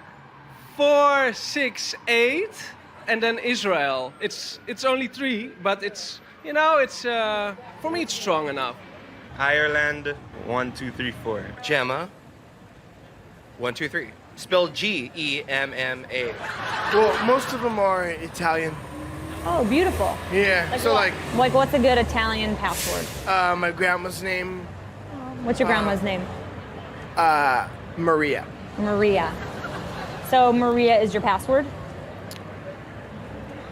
Oh yeah, now you know my password. Oh yeah. Yeah. Well, the important thing is they learned a terrible lesson. Hi, I'm Jimmy Kimmel. Okay, so in the industry we call that social engineering, and I'm even a little astounded by how simple a lot of that was. But what I'll say is that's actually not the biggest problem, is people telling the passwords. The biggest problem I see walking into most medical offices is passwords being written down and stuck on sticky notes and attached to monitors. And I mean, I even see that for administrator passwords on servers. It's a little frightening when you go in and, the password's just sitting there on a monitor in an unsecure room, and really anybody could get in and get to anything with that. I've run into medical offices where, and not just medical, this is across the board, all industries, but medical is particularly problematic because of the, HIPAA regulations and such that you certainly can't have passwords written. I mean, it's actually very clearly spelled out in the regulations that passwords shouldn't be written down, they need to be secured. So what I would say is, from a password standpoint, we want to start to get into a culture of thinking of passwords that allow us to remember the password easily, but not have to write it down. So there's actually been a lot of research done on this in recent years, and all the guidelines that you've grown up with on passwords, that's all changed. We used to say passwords should be 8 characters long, and should be, and this is a great example of that. There should be 8 characters long and a combination of uppercase and lowercase and numbers, and we should have in there like some hieroglyphic symbols and all kinds of crazy stuff. And all the researchers are really moving away from that. The best practice was, every 30 days you need to change your password. And what they discovered was making passwords this complex and be required to change so much that people had to write them down to remember. It was just too complicated. So the latest guidance is come up with a phrase, something that is meaningful to you. It could be, for some people, it might be a Bible verse, it might be a slogan, it might be a brand, maybe their favorite brand, the slogan that brand uses. So maybe what's Kit Kat was make a break or whatever. So something like that. Just make it a phrase, and maybe if you change, maybe make some of the letters uppercase. Like make it into a phrase though that's easy to remember, rather than making it into these complex passwords. So, anyway, it's this is probably the most egregious thing that I constantly see is passwords written on sticky notes on monitors. And in medical offices, that is most certainly a HIPAA violation. A Hawaiian emergency agency actually probably has some information that, even in their case, it could very well be, that might even be a HIPAA violation sitting right there. Now, I'm not sure if state governments are actually exempt from HIPAA or whatnot, but so we talked about this a little bit. Phishing emails plus a lack of employee training, bad combination. One of the things that we actually do is send out phishing emails to our clients. So we actually do training where we send out fake phishing emails, and we have them click on links. And if they click on the link, then we know they've clicked on the link, and it allows us to kind of go back to the company and say this percentage of people clicked on the link, and we need to make sure people are trained not to do that. So and some of those emails are very, very convincing. We can send out campaigns that look like legitimate emails from Google or Microsoft or anything like that, and then just kind of see. So, you want to look for certain things in the emails. Is grammar improper? It's very rare that a large company such as a Microsoft or a Google is going to send out an email with misspellings and improper grammar. Those emails are reviewed by multiple people, and they're normally going to be pretty good. Are there links in the emails? Are there links in the emails that would indicate that that the URL is funny looking? It's like a random assortment of characters and stuff. So, source of attacks. I think the picture in the bottom left-hand corner is actually probably the most prevalent one. That's what somebody's going to look like when they click on the wrong link in an email. Assuming it's a ransomware attack. There's other types of things. Most malware is floating around on a computer network for a period of time prior to being executed. So it has a chance to kind of probe the network and see what's going on and things like that. Ransomware probably being the exception to that. It tends to be like when you click on a link, it happens. But even some of that is designed to be more wormable, and so going through the network and trying to find critical data. And modern malware doesn't just attack the local machine. It actually, modern malware is now more designed to go out and look for things to steal, because they know that if companies have good backups and disaster recovery and things like that, that you can pretty quickly recover without paying the ransom. So what they now do is try and go after the data so that they can get you to pay the ransom to not. So, and I echoed back on myself there a little bit, so I'm not sure if you guys caught that or not, but basically I was saying not pay the ransom, they'll release the data so that they can, that's the new technique. So, this is Paul. If you don't, I was gonna jump in and just pass something along that we've been seeing nationally. I think that's very unique. So, from a compliance perspective, if you backed up, let's say, to 2016, and you asked us if ransomware was a breach, right, from a compliance perspective, we would tell you only if you didn't have backups and disaster recovery. If you had good backups, then if you paid the ransom and got it back, great. And if not, as long as you had backups that you could restore from, you were good to go.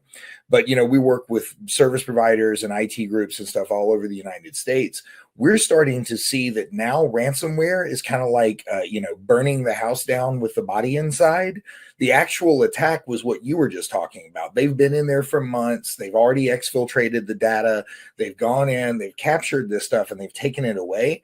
And they do a ransomware attack on their way out, so that when you find out you were breached, all you think it was, oh well, they blocked my data, I restored it. And therefore, from a let's say value perspective, healthcare data that is stolen without your knowledge is more valuable than the healthcare data that's stolen and they got it. Now everybody's changing passwords. So I just wanted to throw that out there because we're seeing this everywhere. Our policy has really had to change. At this point, you have to assume any malware like that, especially any kind of ransomware, you just have to assume it was a breach because you don't know what they did before. I just wanted to throw that out there because I wanted to echo what you said. No, that's actually a really good point. And so, how do you get malware? We talked about some of this. The 9% we don't know is probably really more of a, 90% was email or LinkedIn email or something like that, and 10% was the other things, right? So, but if you look really, there's a pretty common theme here. Email attachment, link in email, website or web application other than email or social media, and social media, right? It's all of those things are basically user behavior, right? I mean, it's people using their computers, not thinking they're doing anything wrong, certainly not intending to do anything wrong, and not even realizing they're doing anything, not even doing anything wrong in the sense of not necessarily doing anything wrong, right? They're just using their computers, and they click on the wrong thing and wind up with an infection that then can lead to really bad consequences. So another vector that we see very commonly, it's actually staggering to me, and I know I'm going to say this, and there's going to be at least somebody on the call that's going to think to themselves like, "Oh, that's us," right? I go into more medical than almost anything else, especially probably the most common place I see this is in-home care, on the administrative side of in-home care. So kind of the back office side of it. So not the people that are out in the field, but on the back office side, I walk in to offices and proceed to see Alexas and primarily Alexa, but the Google Voice, those kinds of devices laying around, and you hear people going, "Alexa, play 80s music," right? And all these, Internet of Things devices, these IoT devices. So those devices, if you're having conversations about people's medical, if you're on the phone discussing prescriptions or discussing, care that you're providing, things like that, those devices are a major security risk. They record all the time. And the reason that you can tell they record all the time is because you can say, "Alexa, play 80s music." And the fact that you can say that and Alexa says, "Okay, here you go," right? They're recording all the time. They're listening to everything. And it was actually disclosed some time ago that on those different devices that, for example, Google was actually keeping those recordings, and they weren't doing it because Google's evil. So although some people on here may feel that way, but they were doing it because they needed the data to be able to better analyze how the device worked and improve on those recordings, right? But they didn't tell anybody they were doing that. And in some cases, they were recording things that people probably would have rather not they recorded. So just be aware of those devices. If you have them around your office, especially in areas where you're talking about, people's medical data and things like that, those devices can be right there. You can have HIPAA violations and you can do everything right. I mean, do everything right. Think you're 100% in compliance. Actually, on paper, be 100% in compliance, right? And the second you have that device in your office, you're not in compliance because it's recording things and it's not compliant. So, ransomware in the news and out. Did I go over this? I did not. I was talking about Alexa and forgot to go over this slide. So healthcare and compliance. So ransomware attacks, like we've talked about, is one of the greatest areas on the healthcare side. Healthcare, I find uniquely because of now you're probably in home care. This isn't going to be as common, but when you go into doctors' offices, oftentimes the computers in the exam room, they use a shared user account and password. And I've gone in and seen that those shared user accounts and passwords have access to everything on the server, including all the medical records that were from a previous EMR software that, I've just seen some very egregious things there. And again, it wasn't bad intentions. None of this stuff. Nobody does any of these things intentionally. People want to be secure. They want to do what's right for people. They want to do, they want to follow the law, all those things. These are things where people are just unaware. It's easy to make, have things configured incorrectly. It's easy to make those mistakes. And so, it's easy to click on the wrong link in an email. In a past life, I worked for a very large bank, and I remember, the speaker from, from our cybersecurity department in a very large bank, like one of the top 5 banks in the nation, actually one of the top 5 in the world. I remember him talking about how one day he clicked on a link, and this is the guy in charge of, telling people to follow, all these policies and procedures in the bank around cybersecurity. He clicked on a link that was a ransomware attack, and fortunately, in his case, because of his role, they were watching everything he did, and they actually immediately stopped it before it had a chance to do anything. It didn't even go through to the website that had the ransomware. But it's so easy to make those mistakes. People that know better make the mistakes by accident. You're busy, you're working fast, and so it's one of those things that, there's ways that we can protect you from that, and there's but user education is a very big part of it. So ransomware in the news, right? So everybody, look, there's tons of ransomware stuff, like prior to about February of this year, I would say you heard ransomware in the news every day. I frankly haven't heard anything in the news every day except for coronavirus. I believe, all other crime and everything else in this country has just fallen off the cliff, because I haven't heard about any of it. So I assume it's all, that there is no more crime anymore, that, there's just no other news going on. I think everybody's just hiding in their house, afraid from it. So at least that's what I would believe if I were to watch the news. I know that's not true, but it would be nice to think that, all crimes completely disappeared, but it's just not the case, unfortunately. That said, ransomware was a very common in the news topic. And there's a number of ways that happens. The most common by far, though, is human errors. It's weak passwords. Another area that's very, very common is passwords that are shared across multiple accounts. So you're using, you logged into Facebook and you're using your password in Facebook, and then you take that same password and you log into LinkedIn, and then you go and use that password on your email account, and then you use it for your, for your email account for work, and you use it on your, bank account, and all those places you're using that same password everywhere because it's easy to remember. And then LinkedIn has a breach, right? 2016, LinkedIn, all of their passwords were exposed. So they were sold on the dark web, and they can be sold for, depending on the types of passwords and things, they can be sold for as little as, a penny a password, or a penny for 100 passwords, or it could be, $1 a password, or so very, $10 a password. So it can vary dramatically based on the type of data it is, but those passwords get sold, and the ones that are tied to emails are the most valuable. So when you log into Facebook, you use your email account and your password. And so what happens is people use their work email account for LinkedIn, and the password they use just happens to be the same password they use on their work email account.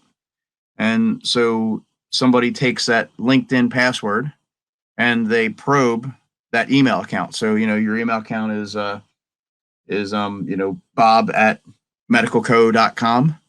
And so they go out and to portal.office.com and they type in bob@medico.com, and boom, it says, oh, that's a valid Office 365 account. Well, enter your password, right? And so now they attempt to enter that password from LinkedIn, and it works, and now they're into your email, right? So again, these are all human behaviors more so than anything. This is why we talk about using unique passwords for everything you do, and making sure your passwords are secure and difficult, not password 123. And by the way, we've taken over accounts, we've taken over clients where their previous IT provider had passwords such as the very secure and illustrious password. right? I most actually one of the last accounts I took over the previous IT provider's password on the firewall. It wasn't the default password because the default password was admin, but the password was actually password all lowercase. So it happens out there, right? So and on that note, so you want to make sure that your IT provider is also taking your security seriously. Don't just assume that they are. You are entitled to, you own your passwords, right?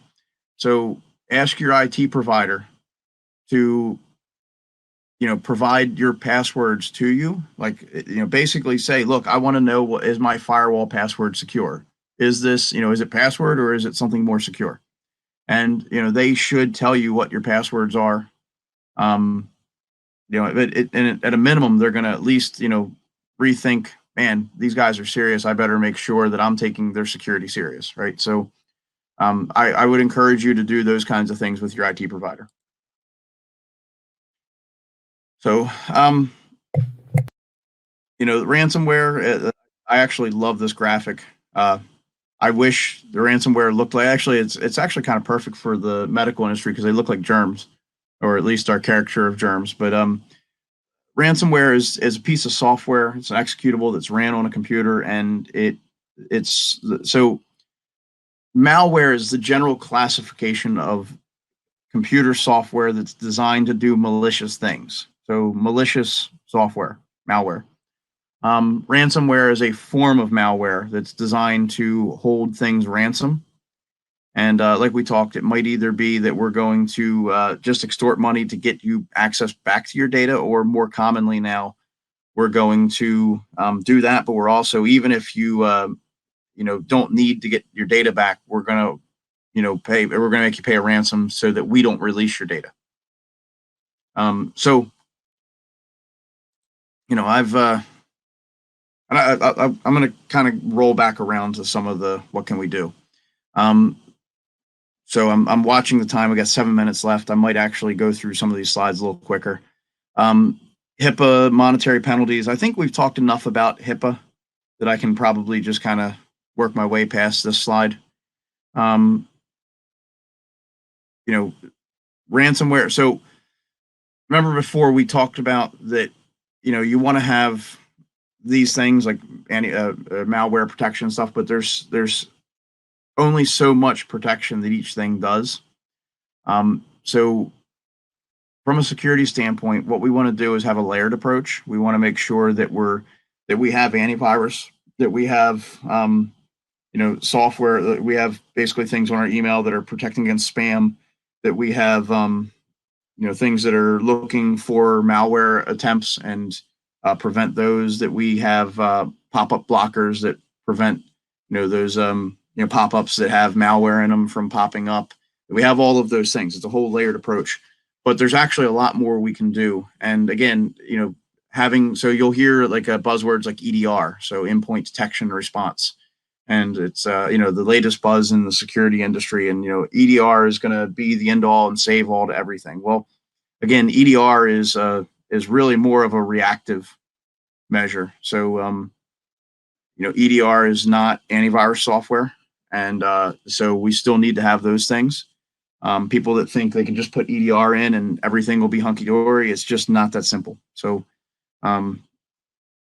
don't let people come in and tell you that they've got this latest and greatest thing that prevents everything, and you don't need all those previous things because this new thing is way better, right? It's just not simply the case. So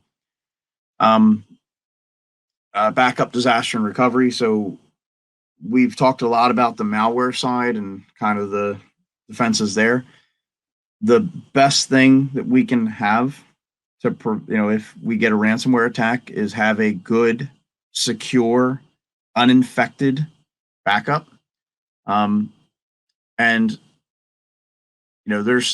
we have here backup and disaster recovery. So a lot of people think that backup is, if they have a backup, they're good to go, right? There's actually a little more to it than that. There's, the relatively latest thing, although it's been around for quite a while, is called backup and business continuity and disaster recovery. So So when you start getting into what is backup versus what is BCDR, backup is if something happens, I have your files and I can restore them. It might take a few days to do that because I might have to get a server in and I may have to, download all that data and restore it to the server, and we have to reconfigure everything.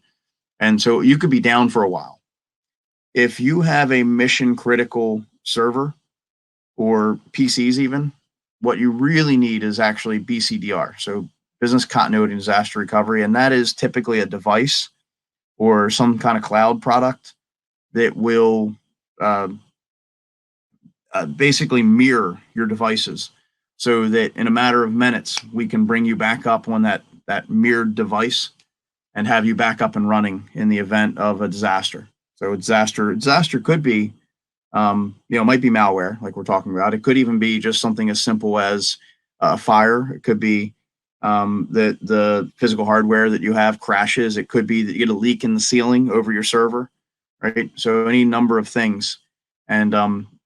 And you can't afford to be down for a long period of time. BCDR is a great solution. It's also a lot better than backups typically, as far as most of them. The good BCDRs are designed to protect against malware. So if you have a malware attack, somebody clicks on that link and boom, everything's encrypted, and the server's encrypted, everything. We can go in and say, go back to 5 minutes ago before that happened. Whatever that image was, restore it. And so we can actually bring it up and run off of the equipment. Meanwhile, do a restore back to the original equipment, and you can be back up in business in a matter of minutes rather than days. So depending on the type of office, not everybody needs that. So depending on the type of office, the type of operations, how critical your infrastructure is to be up and running. If you're a primarily paper-based office, then that may not be as important. There's a cost benefit that you have to look at for some of these things. But there is again, it's all part of that layered approach. We want to have, the antivirus. We want to have the, all the different types of malware protection. We want to have the employee training to make sure that, people aren't clicking on the wrong links. We want to have backups to make sure that, if something happens, we can get the data back. We want to have, and those are kind of everything up to that line is really kind of the minimum you should have. You shouldn't say, well, I've got antivirus and I've got employee training, so I'm not going to worry about the backups. I'm willing to take that level of risk. Nobody should be willing to take the level of risk where they don't at least have a backup of their data. BCDR is the next step, and that's a lot more, there's more cost and there's a lot more resiliency in that. But it's it's one of those things where people have to really kind of weigh that benefit. So the encrypted 3-2-1 rule. Now, what I like about this slide is there's a key word on here, and the word is encrypted. A lot of people take and they just say, okay, well, I'm going to just take my data and back it up to a USB stick, and I'm going to, throw it in the glove box of my car, and therefore I have a backup, right? And what they actually have done is created a massive HIPAA violation because they didn't encrypt the data, right? Your car is not a secure place to store the data. Not to mention your glove box will probably get hot in the summer, and there's a good chance that the heat destroys the data on that USB stick. So, I've seen things like that where, people think that the glove box, a USB stick in a glove box is a disaster recovery plan. And it's so anyway, the encrypted 3-2-1 rule, 3 copies of the data, 2 different formats, and at least 1 offsite. So the way BCDR devices work is you typically have a device on site, and then it makes a backup to the cloud, and the device is encrypted, the backup's encrypted, everything, the device or the data on the device is encrypted. If it's not HIPAA compliant. Actually, in fact, if the data sitting at rest on your server is not encrypted, it's not HIPAA compliant. Almost nobody's server is HIPAA compliant. So when they talk about 90%, I mean, the things that you need to do to become HIPAA compliant are not necessarily hard or complex, but they're things that a lot of people don't know how to do, and they also don't know they have to do them. It's just there's just almost too much to do for anybody for people that are. I would say this: if you're really good at treating, taking care of people, that's probably where people should focus their time, and bring in a professional to help you figure out those other things. People that try and do their own HIPAA compliance and their own IT tend to miss things. Not because they're bad people, not because they intended to, not because they're trying to take shortcuts. It's just too much to know. I would even say in the technology space, one of the, not this is almost a shameless plug for us, but one of the advantages to an organization the size that we are across the nation is that I often say within the technology space, it's actually hard for technology people to know it's not hard. It's impossible to know every single facet of technology. There's tons of stuff I don't know, and I've been in the field for over 20 years. So it's very hard to know everything. So I would say bring in professionals and have them help you with these things. Your house and cybersecurity. So this is good. There was an analogy I used yesterday. I can't remember now what it was, but prevention, lock your doors, risk assessment, firewalls, training. These are things that are kind of, the minimums.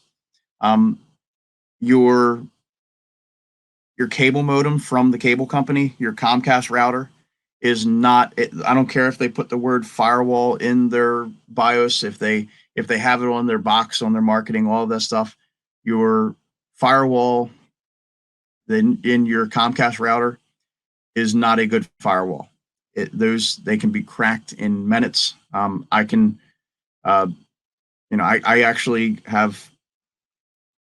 I've never actually tested my 17-year-old, although she did break into an iPhone the other day for me. So, but I know of teenagers that can go out and crack, basic firewalls like, Comcast firewall in a matter of minutes, not hours, not days, but minutes. So, really, if you're working from home, you should, and honestly, for your own home security, you should really be thinking about, at a very minimum, a decent router firewall. There's plenty of them out there that are not super expensive, but that are designed for that purpose. Netgear, Linksys, they make them. You want to make sure you're changing that default password, right? So almost every time you get into one of those, the password is or the user ID is admin and the password is password. Some of them, like Netgear and Linksys, I think are a little bit better, that they put the password on the outside of the case, and they don't use a default password. In fact, what they do is some of the new ones have generated passwords that are actually unique to every single device. That's way better than what they used to be, and but still, I'd even consider changing those, and then making sure that. And by the way, if you're sitting at home thinking, man, how do I do that? Honestly, the best resource is take and get the model number off your device and go to YouTube and key in, how do I update my password on my, Linksys XYZ, right? Or my Netgear XYZ, whatever. Or, whatever brand. I probably shouldn't be brand specific, but those are common household names. So I kind of use those. The other thing that you want to make sure of is that your Wi-Fi is encrypted. It's not using an open key, and that you're running firmware updates on your equipment. So most breaches where people hack into, and so consumer grade firewalls are very frequently hacked, and almost all of those breaches were because of known exploits on devices that have not been updated. It's just that simple. So those are things that we want to look at. And those rules also apply within the business side. I mean, those same problems occur on equipment sitting in offices all over the country. So we talked a little bit about EDR. So this is kind of starting to get into EDR. We talked about like the endpoint detection and response. That is where we put software on every, IT professionals put software on every endpoint. So computers, servers, Chromebooks, cell phones, those are all becoming common attack vectors also. We put software on there that actually looks for activity coming in across the network and occurring on the device that looks suspicious. So if we see suddenly a bunch of admin requests happening on the network, we can detect those and say, wait a minute, this is not normal. So we'll have our security operations center look at those and say, wait a minute, this activity is unusual. It's coming from this device. That's not a normal thing that we would expect to see. And, they notify their IT provider and let us know that, hey, there's something going on with this particular, device that indicates that there may be some kind of an attack occurring. So, recovery. Actually, it's kind of funny. Keep a bat at the door. The encryption, storage, backup, recovery plan. So, again, HIPAA requires that you have not just that you have these things in place, that you have backups and recovery, and that you also have it documented how you're going to do it. So, if you don't have those things, again, you may be secure without or with a backup and BCDR and all that, but if you don't have a plan for how to do it, you're not technically HIPAA. Well, you're not HIPAA compliant. It's not, forget technically, you're not HIPAA compliant. So, what can you do right now? Well, security risk analysis, we've talked about that some already. Passwords, you want to use sentences or phrases. Don't write them down. Don't tell people your passwords. If guys walk up to you on the street with microphones and ask you a bunch of questions to get your password, don't, give them the answers.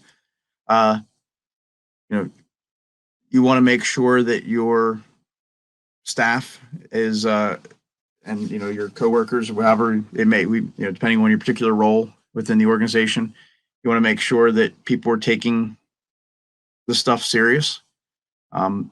It's very easy for simple mistakes to lead to very expensive problems. And look, everybody, I look at it this way. It's kind of, actually, coronavirus is probably a really good analogy to this. It just takes one person to compromise everything, right? So you may think to yourself, like, I have good passwords. I don't write them down. I do the things necessary. And by the way, this isn't about like, going out and ratting out your coworkers necessarily, but you may be doing everything right. It just takes one person in your organization to not take this stuff seriously. And, small business ownership is not an easy thing. Receiving $1 million fine might put you out of business. So, do you risk your company being compromised and your job being on the line because one of your coworkers has chosen to write their password down and creates a breach that, ends your company's existence, right? So, this is serious stuff that we need to be taking it serious. If you ask me what keeps me up at night as the owner of an IT company, it's this. This is the, like the thing I worry about the most is one of my clients doing something that breaches their network.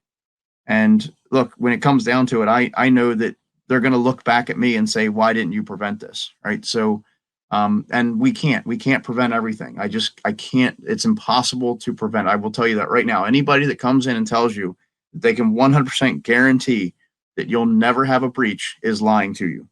It's basically impossible.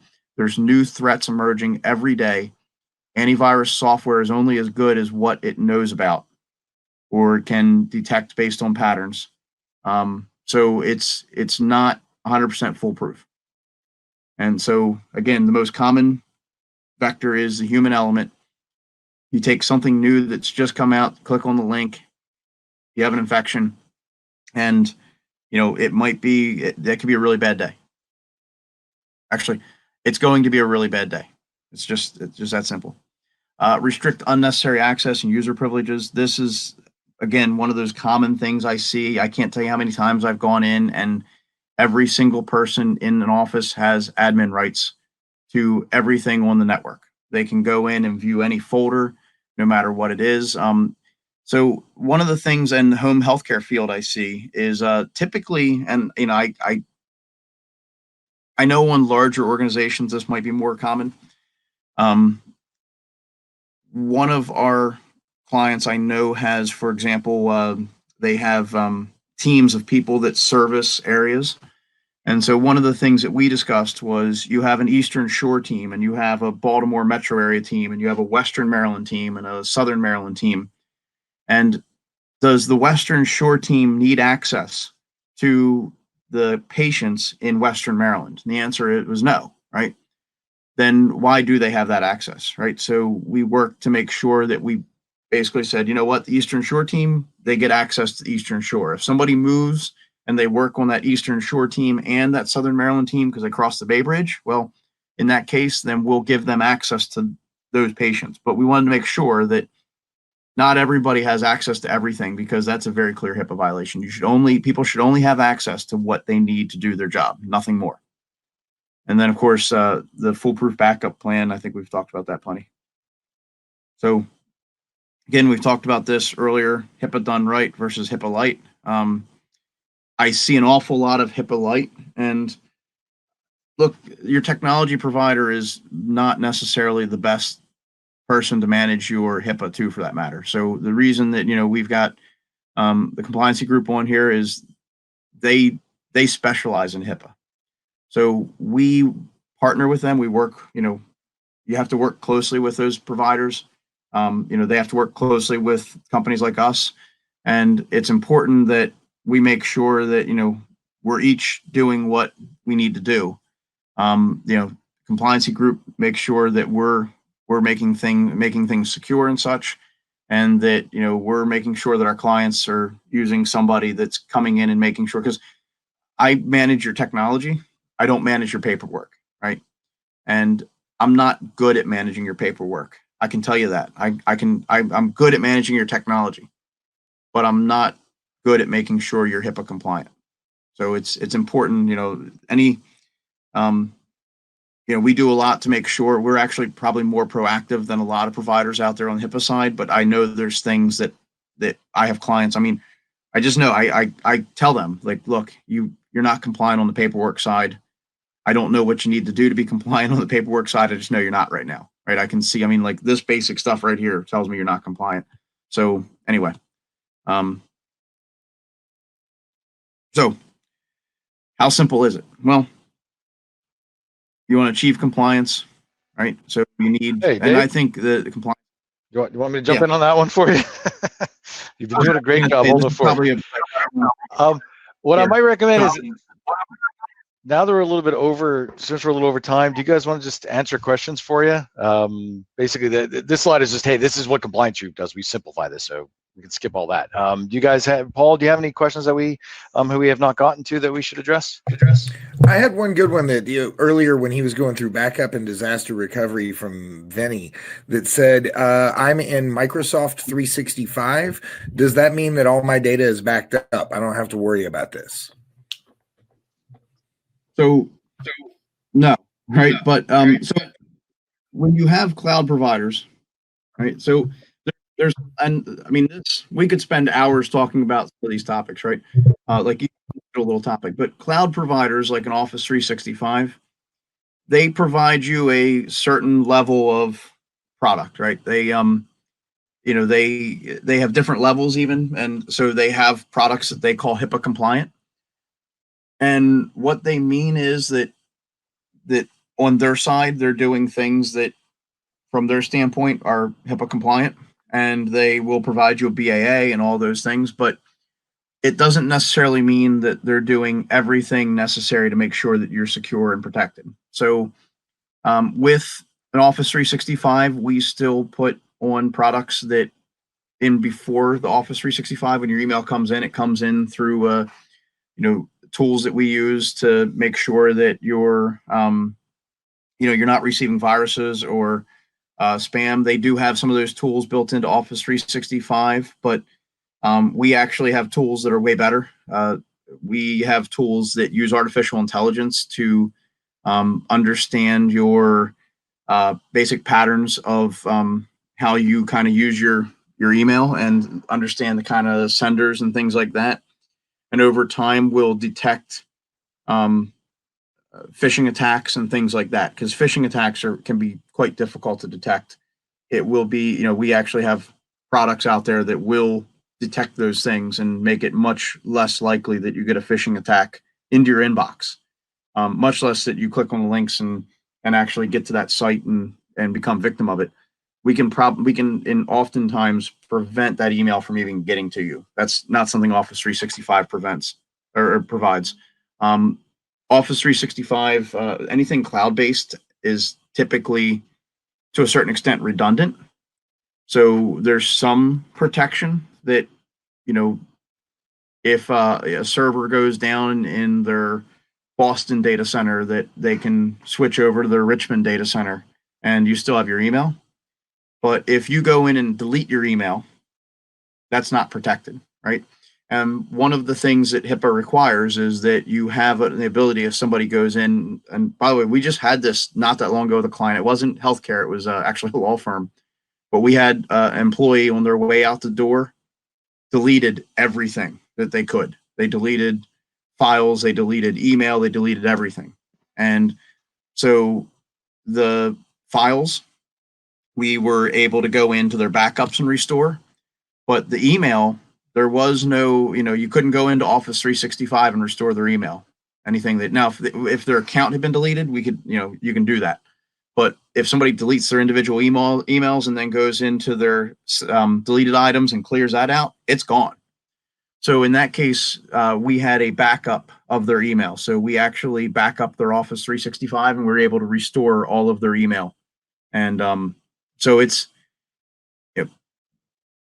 just using Office 365, for example, and I hate to pick on Microsoft because this is also true of G Suites. It's true of various other products, Dropbox, all those things. You still need to have backups of those products. I'd like to thank everyone for joining us today and thank our speakers very much for their time in putting the presentation together and delivering it for us today. This concludes our webinar. I want to thank everyone for their participation. Please have a wonderful and safe afternoon.